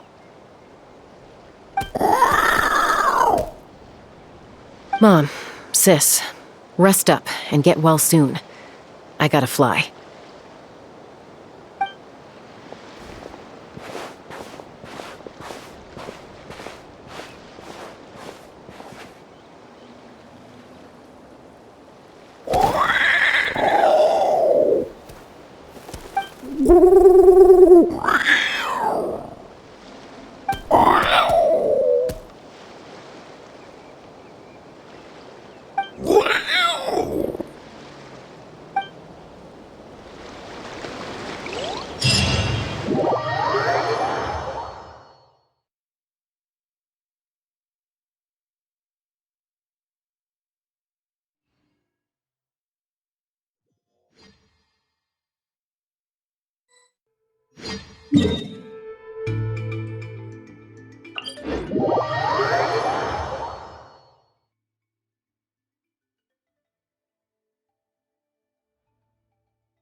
Take me up!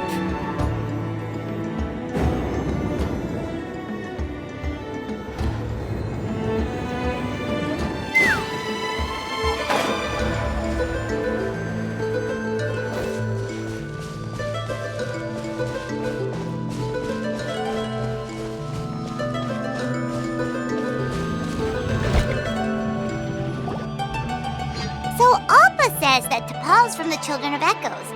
But how do we track him down? Just ask around until we find him?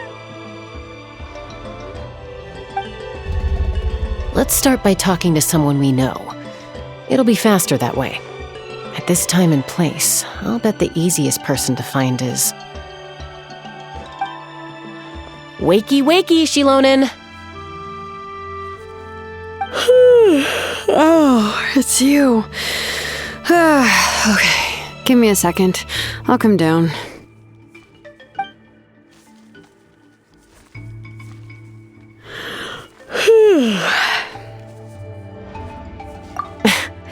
I climb trees to fly further and see farther. I don't usually stop for a nap. Well, we're not all like you. Always full of energy, even after flying around all day. Yeah. So, you've come all this way and interrupted my precious nap time. Might I inquire as to, why? I'm sorry, Shilonen, but it couldn't wait. Does the name T'Pol mean anything to you? He's a craftsman, apparently. Huh. T'Pol. Yeah, that rings a bell. I think that's Puma's child. Nope, I'm afraid you're a few years too late. Why are you looking for him?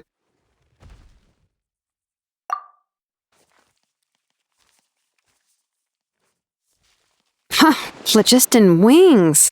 Wow, okay. The kid actually pulled it off. Well, looks like, no more rest for me today. Pulled it off? You mean he's tried making something like this before? Yeah, he started trying to build a flying machine right after he got back from the Flower Feather clan. So right after he went wingless, then. Was this flying machine anything like the gun you made me? You mean your gun that's harder to tame than the proudest Kukasaur? No, he wanted to build something that allows anyone to fly freely, even if they're not naturally gifted. But he never got very far back then, though. Blew up his workshop a few times and barely made it out alive. I never really kept up with him after that.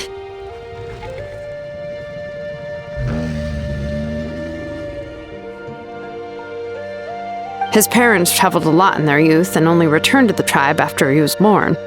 But they settled in a remote area and don't interact with other people much. Which means most people in the tribe don't know them very well. Your best bet is to chat to his direct family. I'll go get Puma. Wait for me in front of the workshop. I won't be long.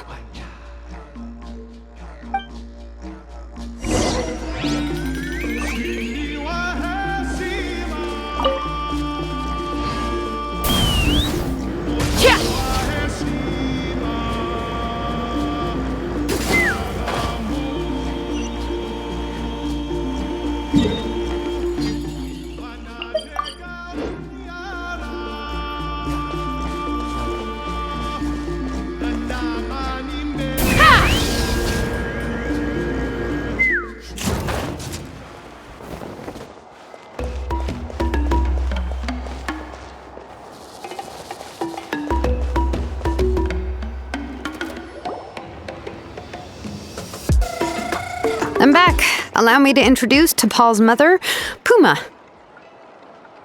Hello, we're... Oh, save the pleasantries. I don't want to spend any longer talking about that boy than I have to. Huh? I disowned him long ago. He is no child of mine. All he cared about was his pipe dream of reaching the sky. Oh, we tried to talk sense into him, but he was obsessed. And then, when he left us, he spouted some nonsense about building a workshop in the sky to avoid the constant criticism of us ground dwellers.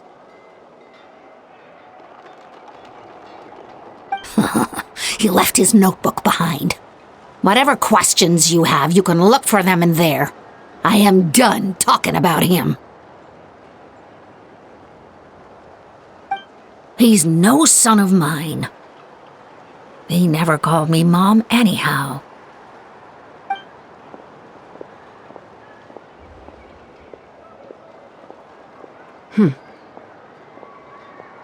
Wow, they've really fallen out.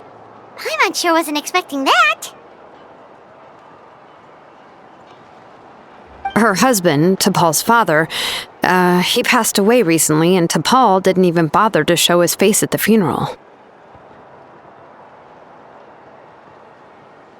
If you ask me, that was probably the final straw for Puma. I'll go keep her company. If there's anything else you need, just come and find me. Thank you.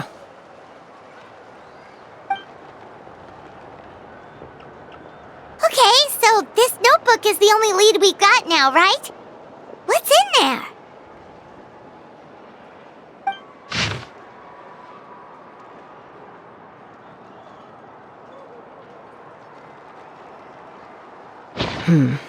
Some early designs for the phlogiston wings, and some theorizing about an airborne workshop. Ochkanatlan, the Cinder City. Looks like that's where he got his technological inspiration from. So, was he serious about the workshop in the sky? But that's such a big project for one person. Do we think he actually pulled it off?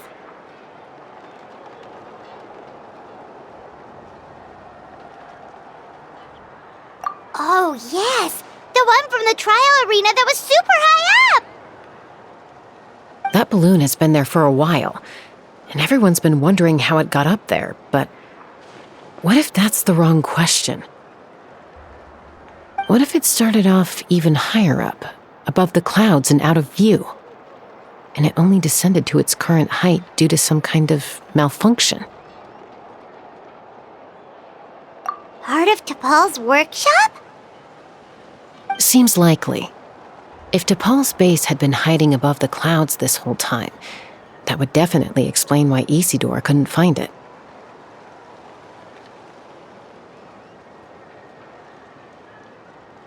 Paimon totally called it! But how do we get up there? Chaska, can you even fly that high? By myself? Possibly. But with a passenger, no chance. I doubt even phlogiston wings could take you up that high. At least, not without that relic T'Pol mentioned in his notebook. Yeah, and he's probably holding on to it. We'll have to find another way. Nope. That's way beyond Paimon's altitude. Also, would you really expect Paimon to go up there and take on T'Pol all by herself? Let's not worry. Just because we can't think of a solution doesn't mean no one else can. I'm not the only flying expert in my tribe, you know. Oh, good point. We should go ask Elder Alpa. And Mutoda. He was quite the flying ace back in the day, too. Let's head back and see what they suggest.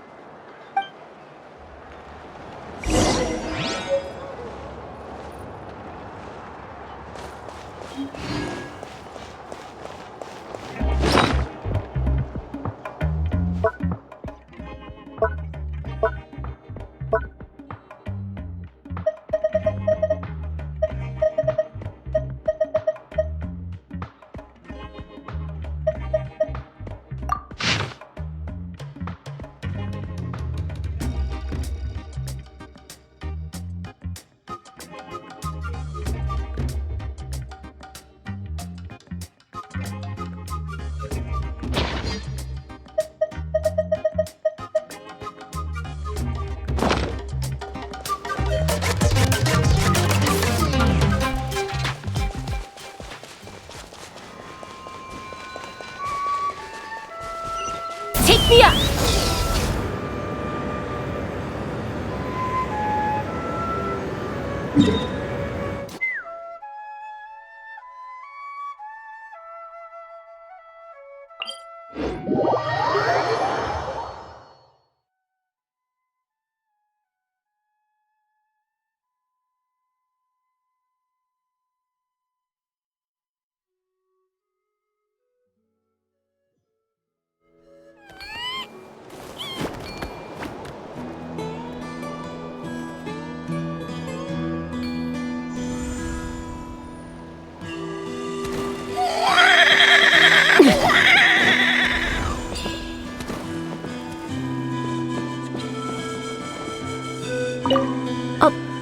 Although I get where they're coming from, isn't bad-mouthing the Kukusaurs going a step too far? But without the phlogiston wings, I'll never make it.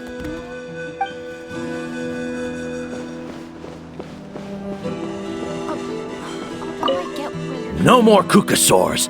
We want phlogiston wings. Have you gone mad? The Kukusaurs are our partners.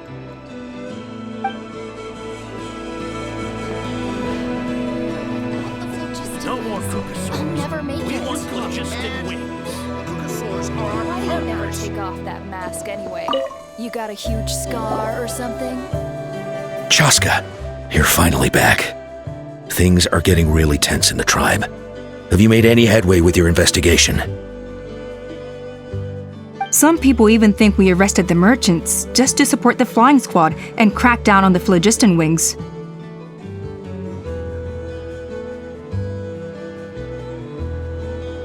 We found some promising leads, but there's a major obstacle standing between us and the irrefutable evidence we need.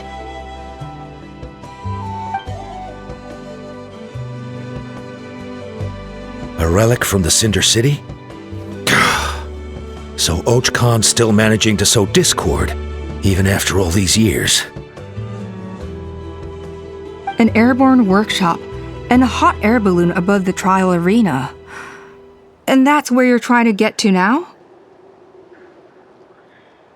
Neither phlogiston wings nor a Kukusaur can take you that high up.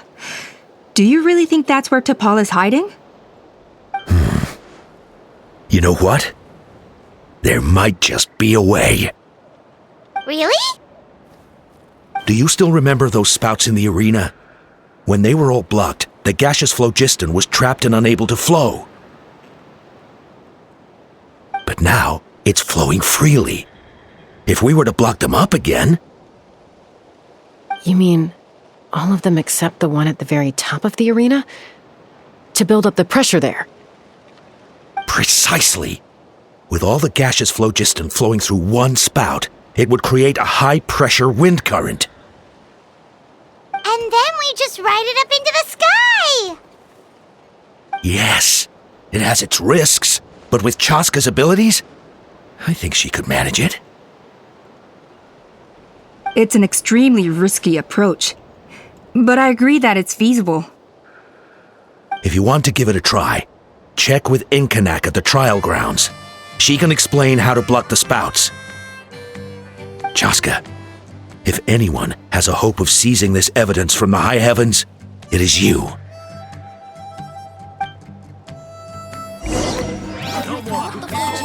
We want phlogiston wings. See for yourself. Take me up!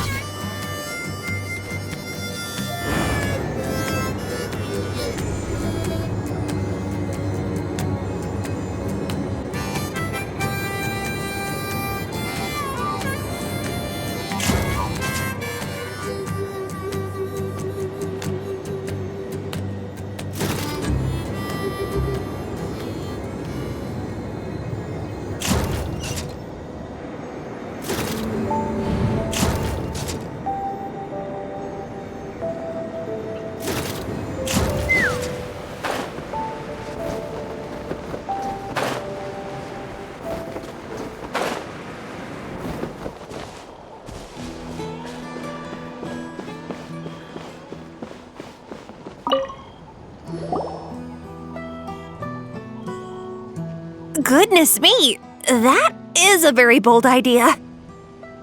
Maybe so, but we have to act fast. What's the quickest way for us to block off the spouts? From a technical perspective, I'd have to advise taking some measurements and carefully planning this out first.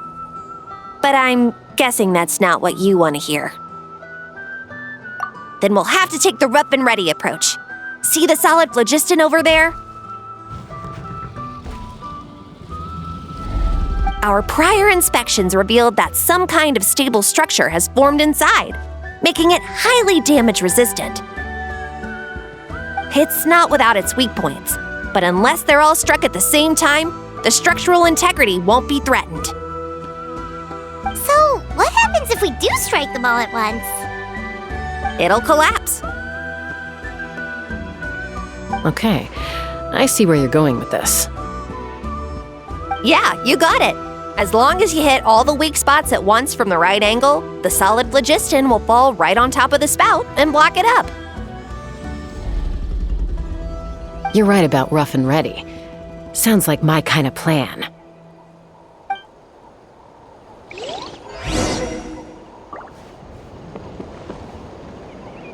Let's fly.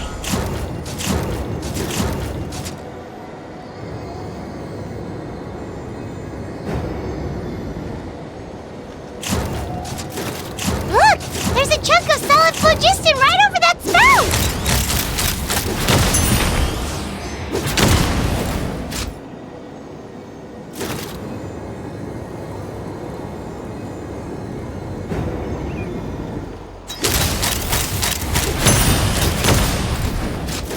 Locked on. Bullseye.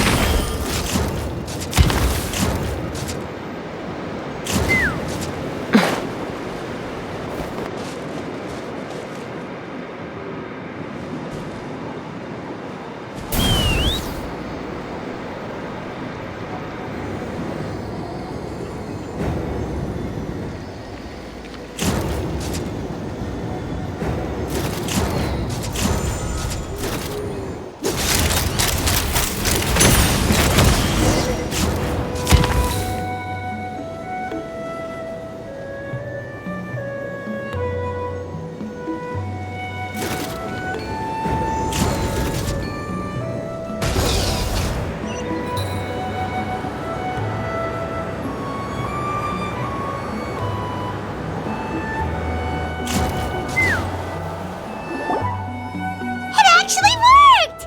But wait, how are Paimon and the Traveler supposed to get up there? Koya can give you a lift.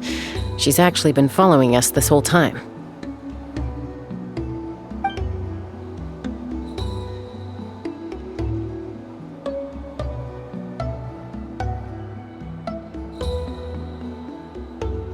Wow, Paimon didn't notice at all! Well, probably because she didn't want to get too close to humans. Or maybe just me. But right now, we need her power.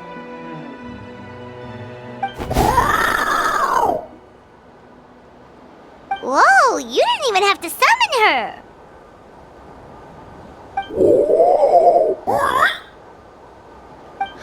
Yes, up there. That's probably where Chime is. All right, let's go have a little talk with this T'Pol.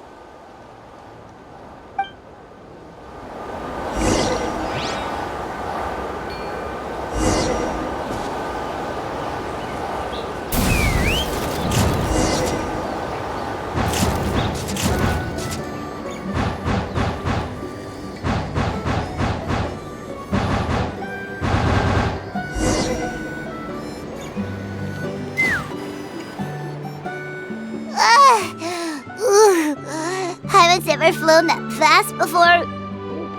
She feels so ready to throw up. Aha. Just as I thought.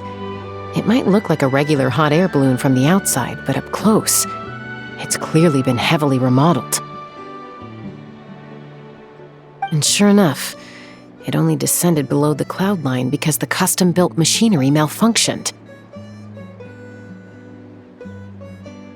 I should be able to figure it out with T'Pol's notebook. Thankfully, I know a little DIY from fixing up my guns when they're having issues. That should just about do it. Now all it needs is a nice hard kick. Maybe that works on your guns, but, huh? We're really moving!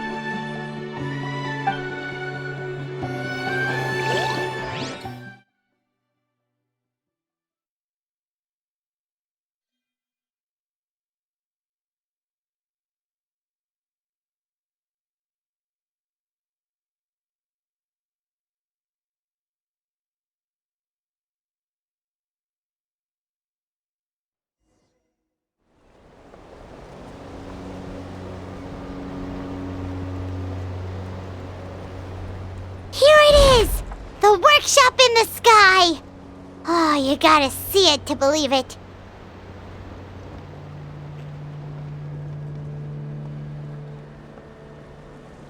Makes you wonder why T'Pol even bothers with phlogiston wings when he has tech like this.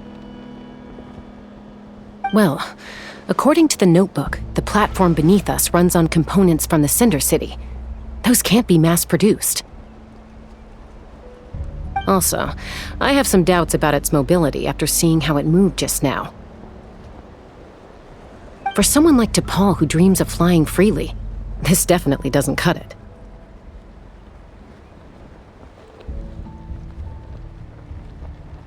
But if he's got that relic, he should be able to make a set of prototype wings for himself, right?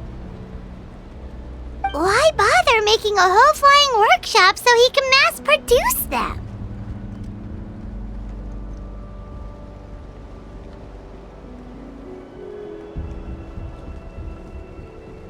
But this doesn't add up.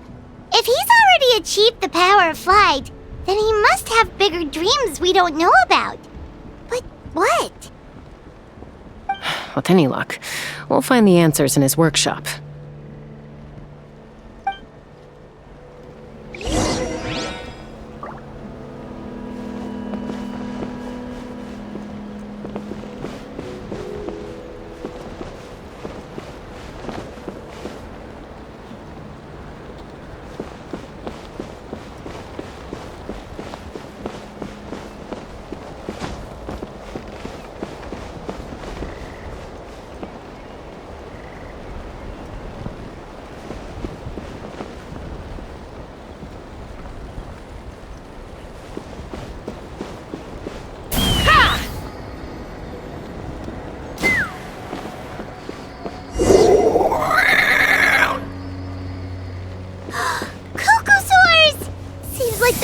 Were right.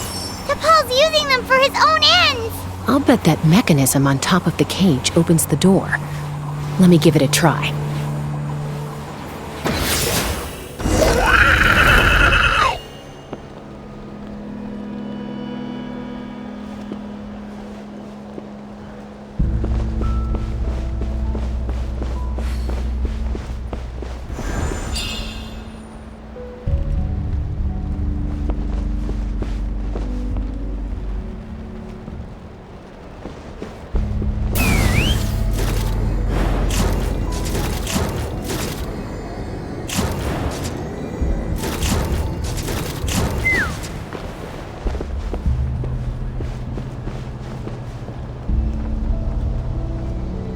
Let's fly!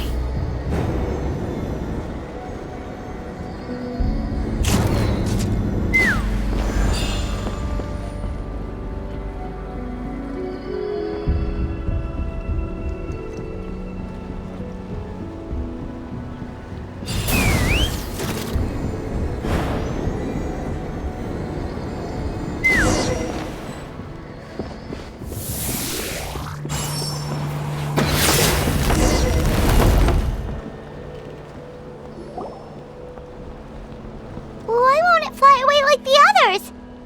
Is it...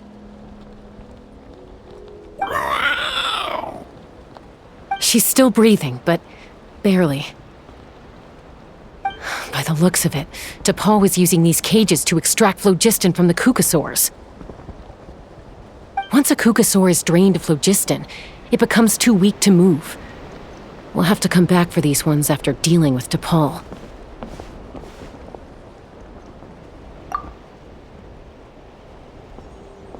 Let me see. Looks like a record of his phlogiston research.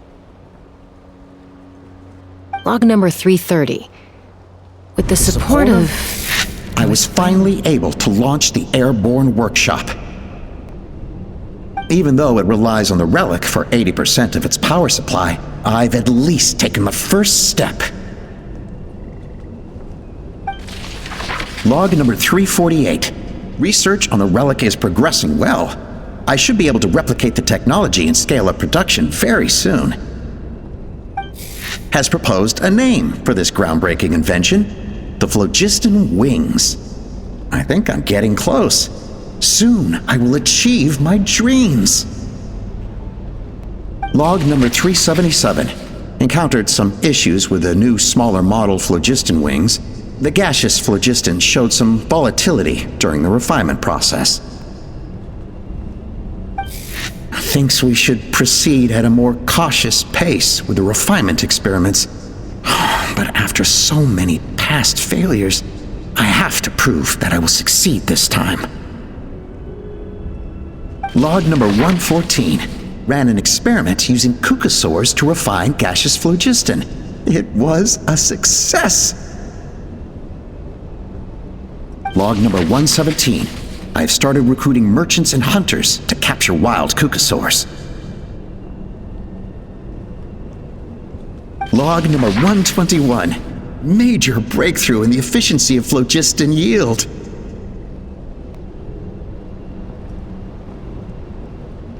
Huh?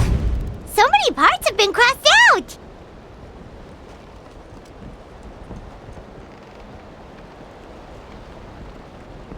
Yeah, probably the contact he alluded to in his other notebook. Guess he has a benefactor.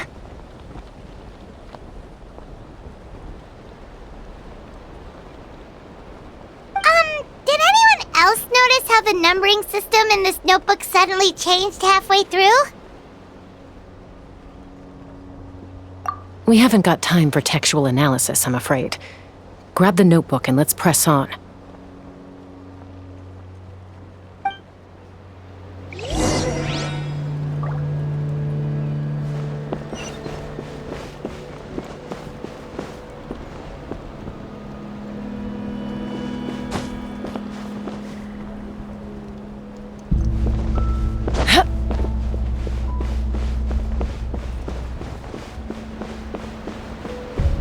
Huh.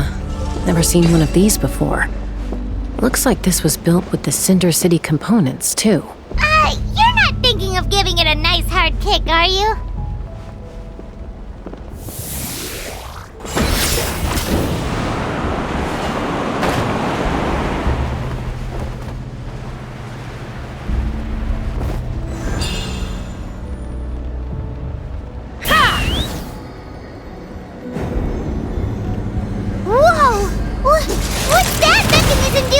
It's asking for a nice hard kick where it hurts.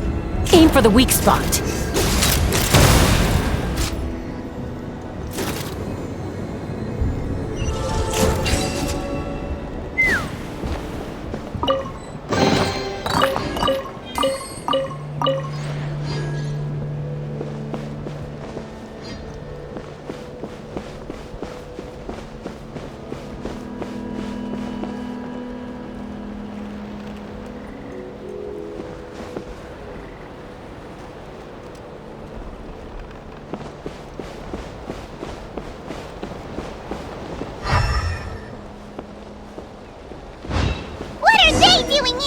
It's T'Pol's henchman.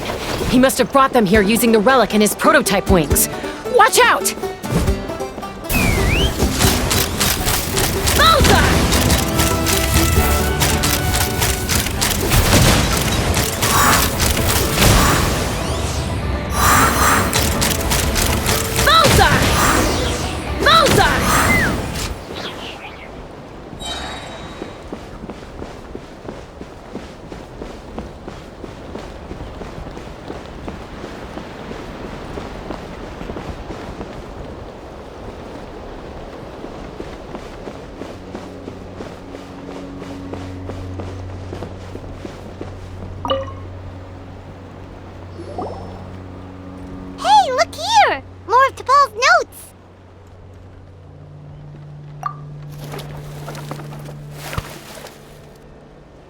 Log number 403.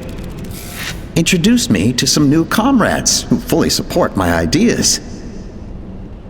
I told them that some Saurians are blessed with wings, and some people with natural gifts, while the less fortunate among us can only look on longingly as they seize the skies. But I also told them that progress can erase individual differences. Think of the tools humanity has made to fight back against wild beasts. The law we have put in place to even the playing field between the strong and the weak. I promised them that our research will be the new frontier of human progress. With our phlogiston wings, the power of flight will no longer be for a select few to enjoy. Imagine a world where the skies are for all to share. I only hope that when we finally achieve this goal, we'll be proud of me. Imagine a world where the skies are for all to share. Yes, what a wonderful world that would be. If only it were possible, we could respond faster, and so many tragedies could be prevented. But DePaul, what about the saurians you're draining dry of phlogiston? You're not sharing the sky, you're stealing it! Bad move. I won't let you get away with it.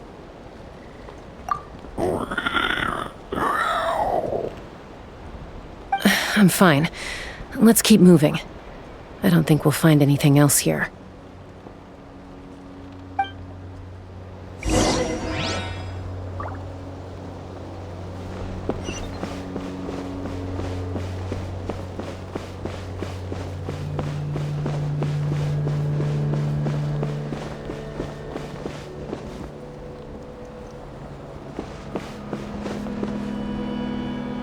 Let's fly!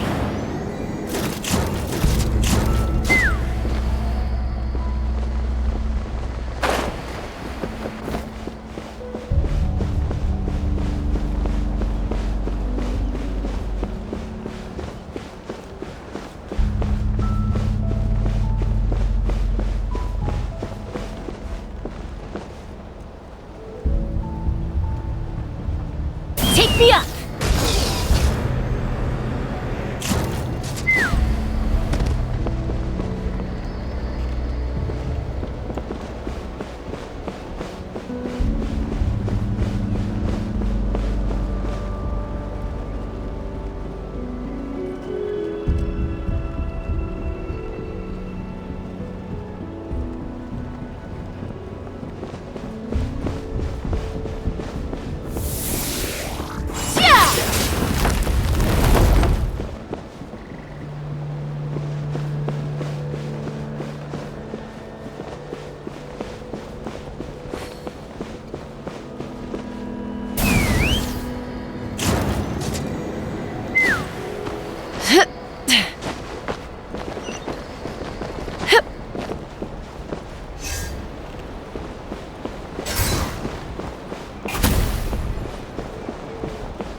Let's fly!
can't believe he captured so many Kukasaurs.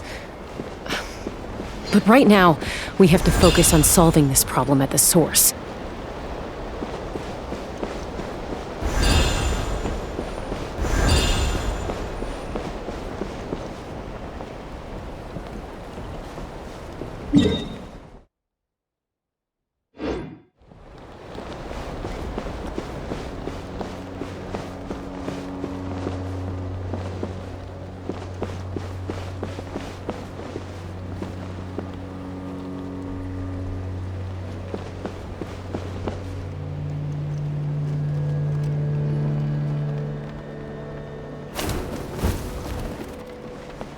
Looks like we've reached the center of the workshop.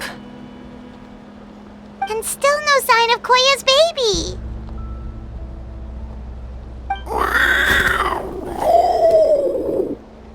Let's search this area for now. If we still can't find Chime, we'll double back.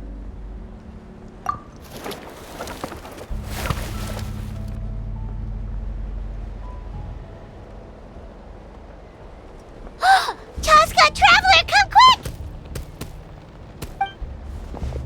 What is it? Did you find Chime?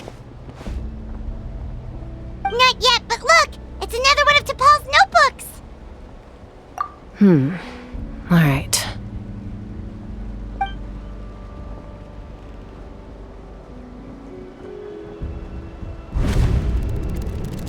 Log number 428. We decided to restart the experiments on phlogiston refinement, but without telling. This is the final obstacle to the success of the Phlogiston Wings project. We cannot fall at the last hurdle. Log number 436. Earlier today, suggested using Kukasaurs as an intermediary to extract refined phlogiston. It's certainly feasible, but... Anyway, as long as our secret experiment succeeds, I'm sure won't bring it up again. Log number 443. We will conduct the experiment tomorrow. But birthday is coming up, so hopefully we'll have a birthday surprise for her. Log number 444. Huh? Why is this log empty? I guess whoever wrote down the log number was prevented from recording the results.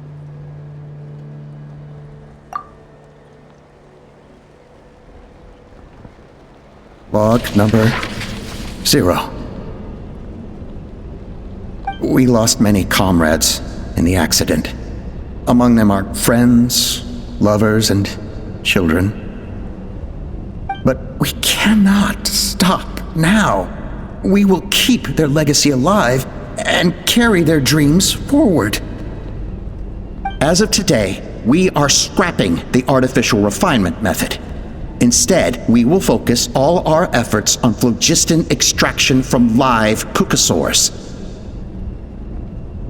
They are arrogant beasts whose existence in the wild serves no one but themselves. Their true worth lies in their sacrifice for the sake of human progress. To facilitate our operations, we will gradually move the airborne workshop closer to the Flower Feather clan, even as we continue to expand it. All this we do to create a world where the skies are for all of humanity to share. All this we do to make T'Pol's dream a reality.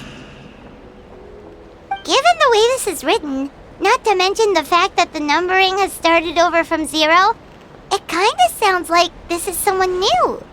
Does that mean that T'Pol's already...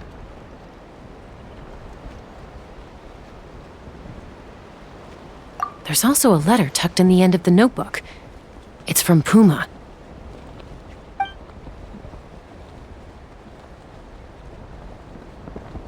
T'Pol, I don't know where you are right now, so I don't know how to reach you. My best bet is to send this letter to the Flower Feather clan. Your father is gravely ill.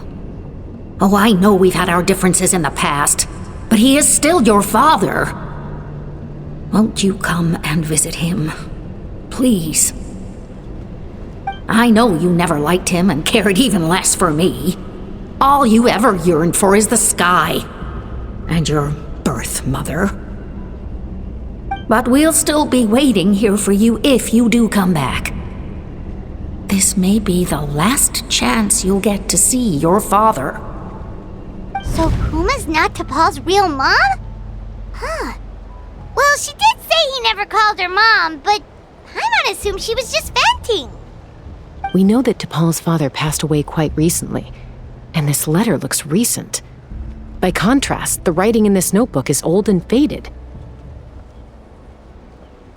It looks like the real reason T'Pol didn't attend his father's funeral is because he'd long since passed away himself. If we ask ourselves why this letter was sent to the Flower Feather clan, why T'Pol always yearned for the sky, and how he got his hands on a relic from the Cinder City, it all points to one answer. That's right. T'Pol was my child. He was born during my days as a wingless wanderer. His birth gave me new hope. I wanted to become the kind of mother who spent her days as a valiant rider, soaring the skies. Not an aimless, wingless nobody. But his father wanted to settle down, to give his child a safe, sheltered life in his tribe. We fought about it constantly, until the love we once had for each other was gone.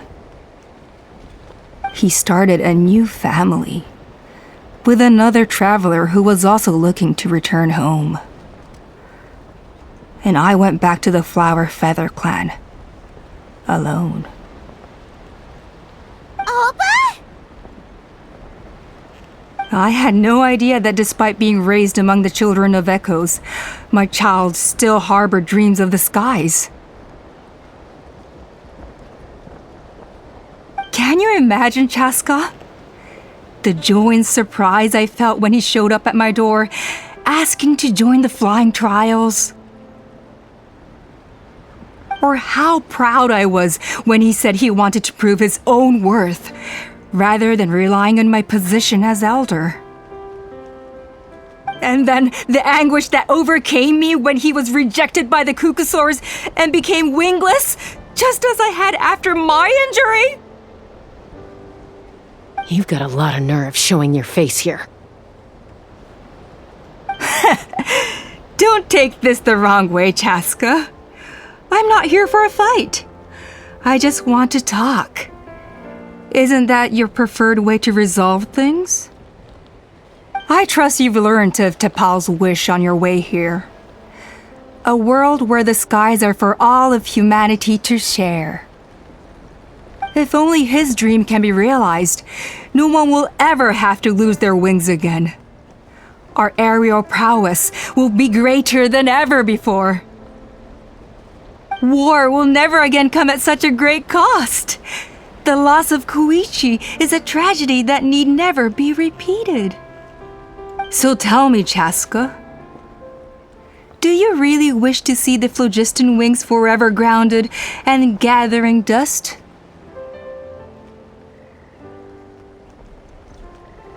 Nothing you've said excuses all the conflict you've caused. You mean the argument back at the tribe? It was a necessary measure. Sometimes this is the only way to accelerate the pace of progress.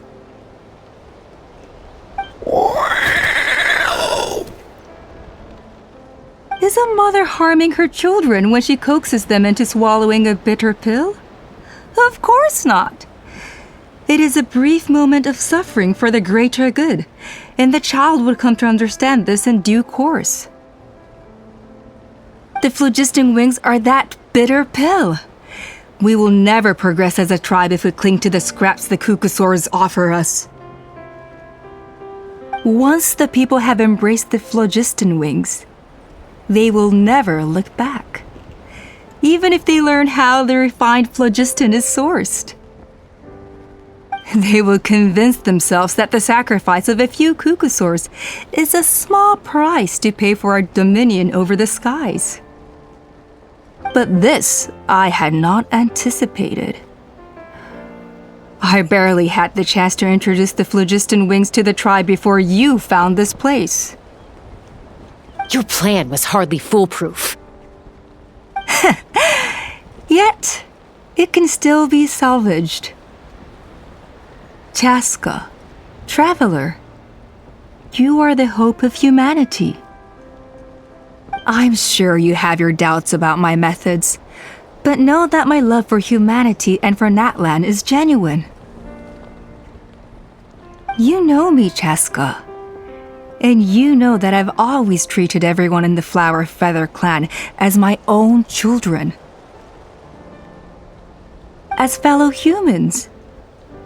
Surely you can understand my perspective. Hey, quit the quips! This is serious! Alpa, Natlan doesn't belong to humans alone. And truthfully, neither do I.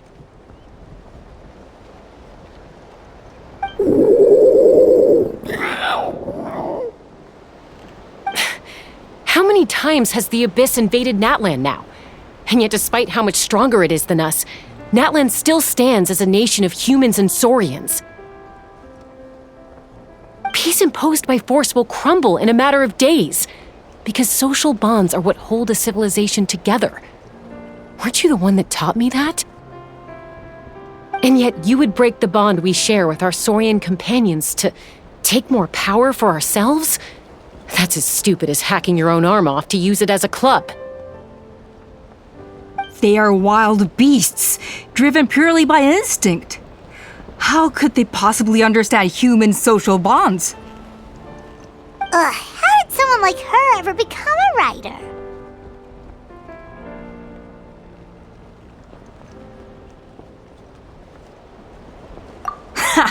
You overestimate them. They bow to the strong and shun the weak. That's all there is to it. They never gave Tepal a second glance when he was at his lowest, nor me when I returned injured from the Cinder City. It's all about survival of the fittest for them. Plain and simple. They obeyed me once I proved myself stronger than them, but the moment it serves them better, they'll abandon me in a heartbeat. You're wrong, Alpa. They only reject the wingless because they don't want to fly anyone to their death.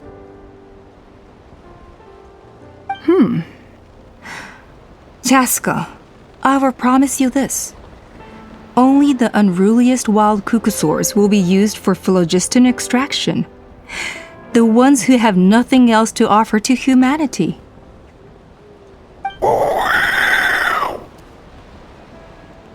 Well, that's too bad, because I know a few unruly wild Cucusaurs who don't think that idea is gonna fly.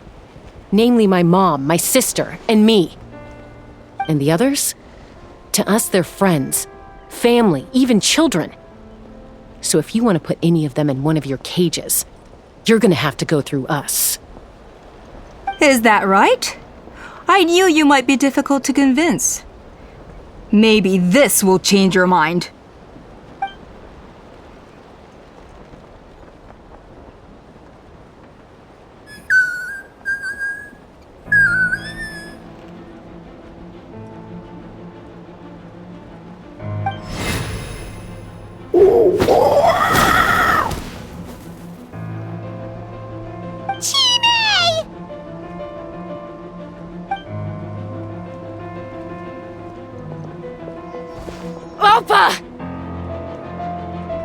Careful! Don't make any rash decisions. Unless you want to see her suffer.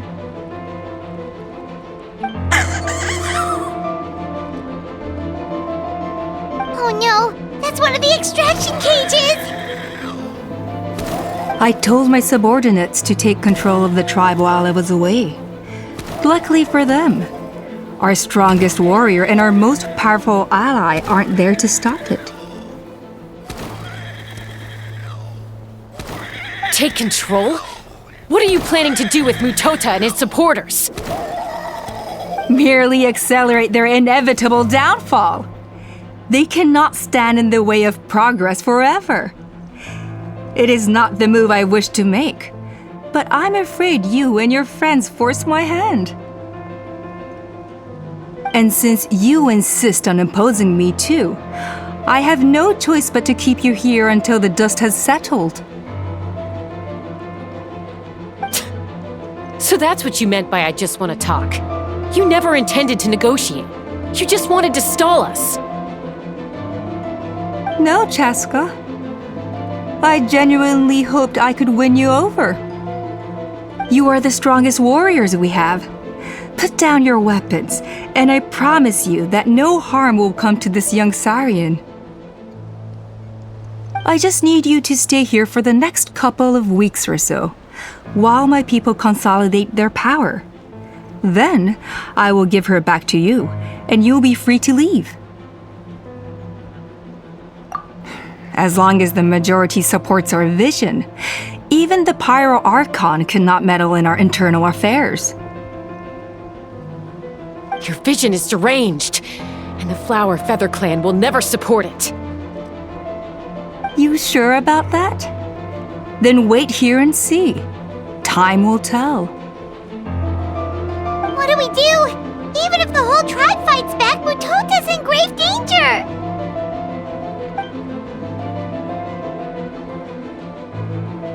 Stop delaying the inevitable!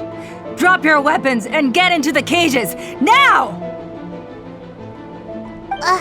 She's still holding Chime hostage. Is there really no other way?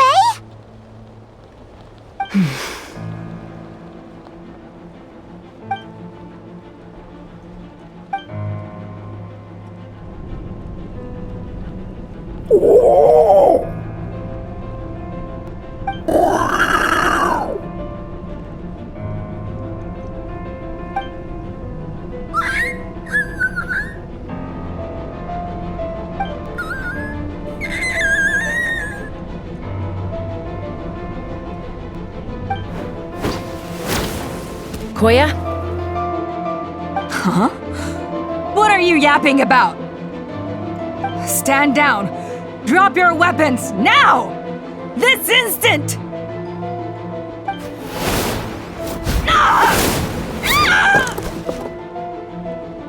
No! The relic!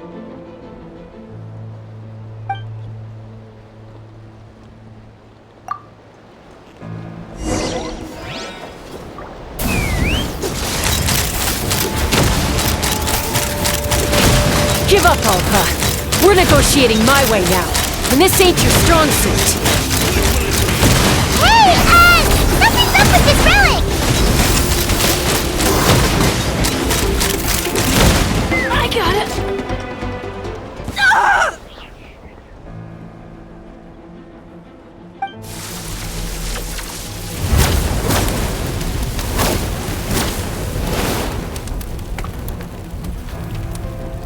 No! What is she doing? She'll bring us all down with her! But why? We stabilized the relic!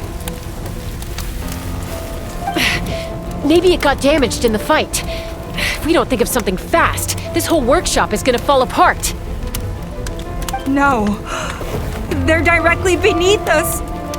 My beloved tribe!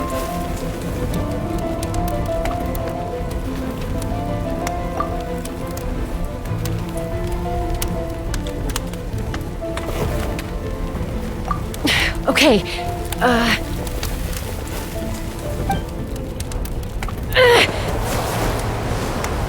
it's too powerful.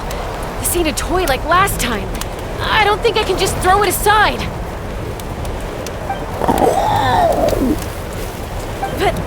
But we need to get it far away before it explodes. Then the tribe will be safe, and so will this workshop. Koya, remember when we were kids? Come on, let's take this thing high up into the sky.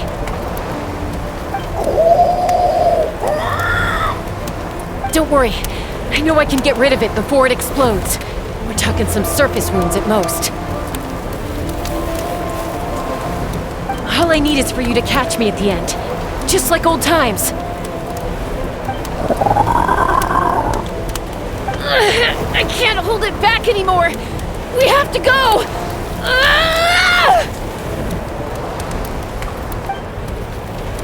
Don't be insane! Alpa! What are you... You're a fool, Chaska! Why would you choose such a risky solution? We cannot entrust the safety of our tribe to this wild Saurian! I'm the fool! You really think you can stand a better chance than me?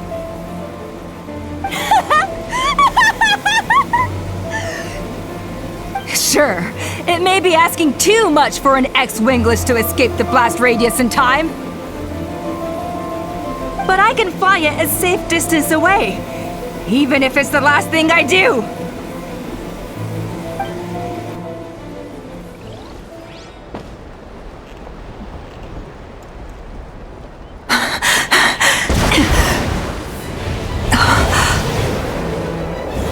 Here. This should be high enough to save the clan. What? You don't get to die a hero today.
Koya, are you hurt?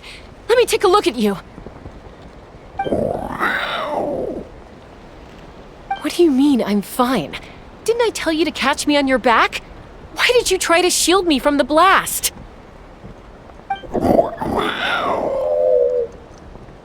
Accident? Yeah, right. Seriously, you're as stubborn as ever. Chaska! Koya! How are things looking here?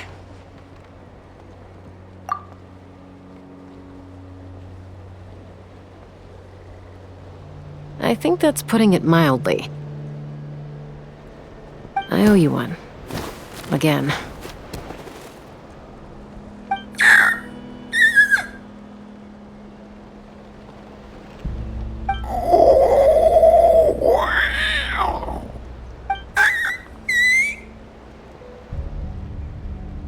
Oh, but be honest.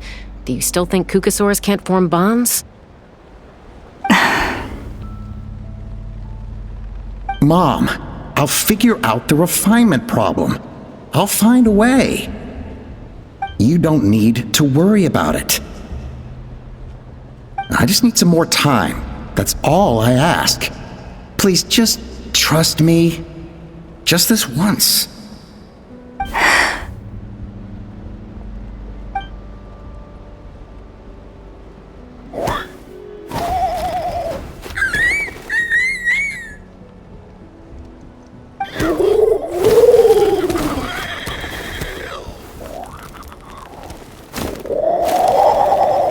The Flower Feather Clan yield to the strong.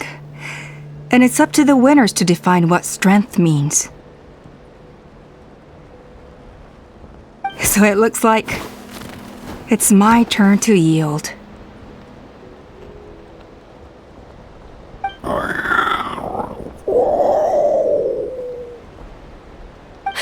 Koya! Koya!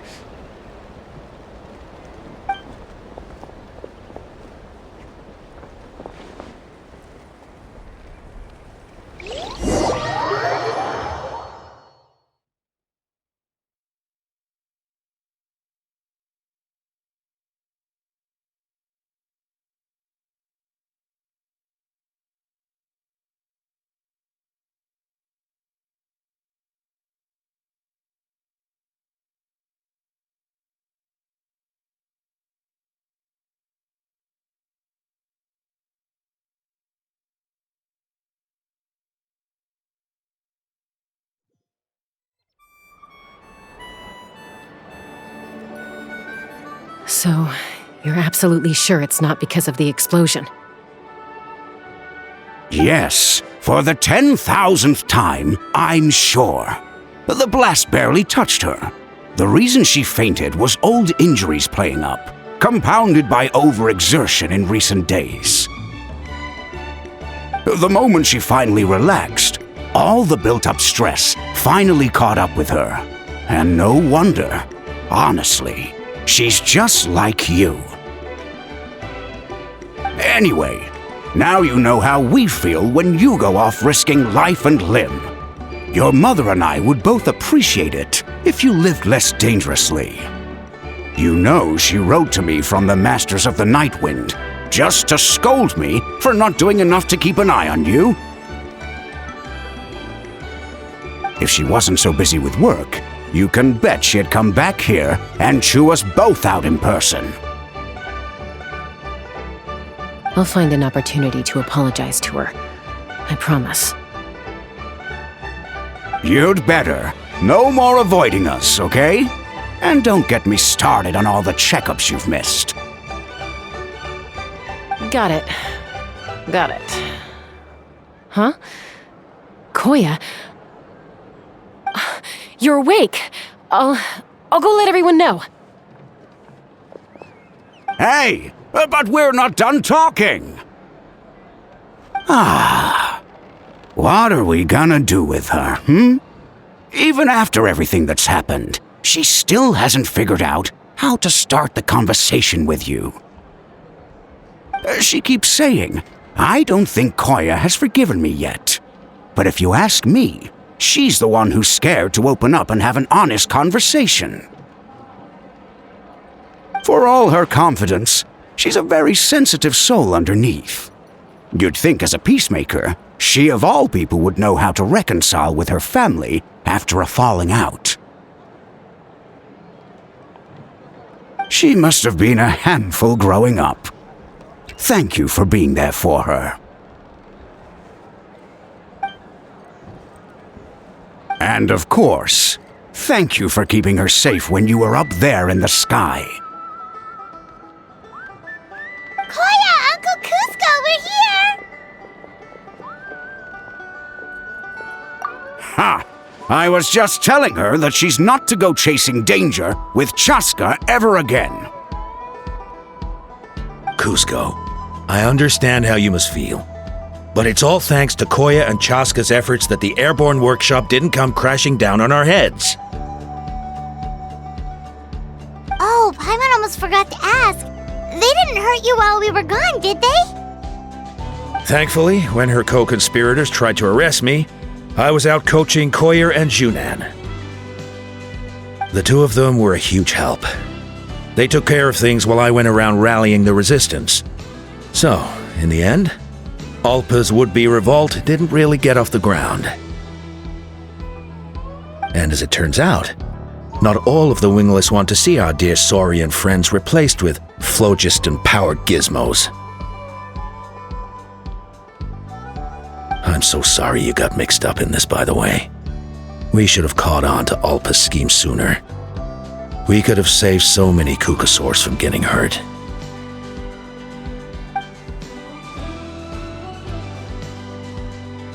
Most of the airborne workshop has now been dismantled.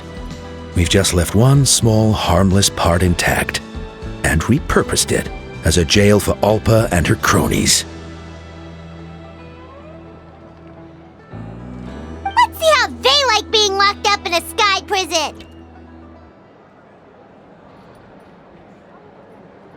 So, it looks like there's just one last conflict left to resolve. Peacemaker, you're up. I said I had to wait until things had blown over, didn't I? And now they have. But I still have no idea what to say. Koya, I just want to say, I'm sorry for how things went down back then.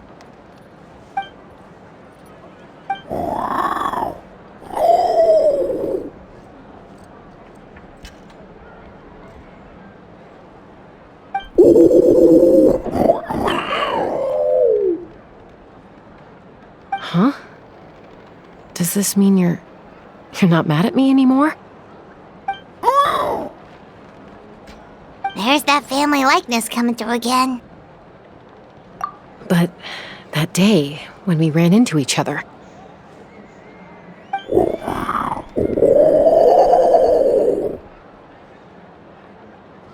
Huh? So then, when did you finally make your peace with it?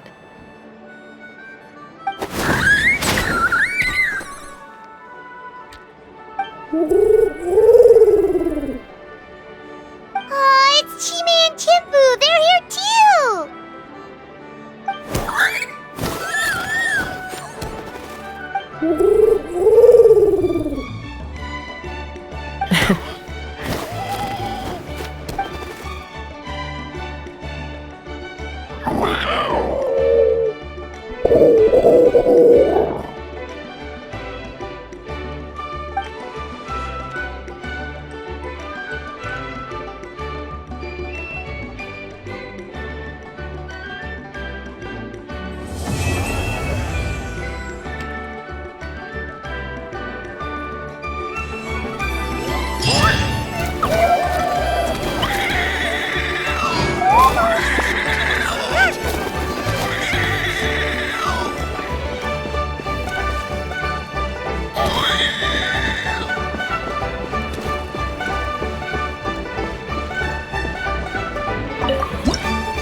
Take me up!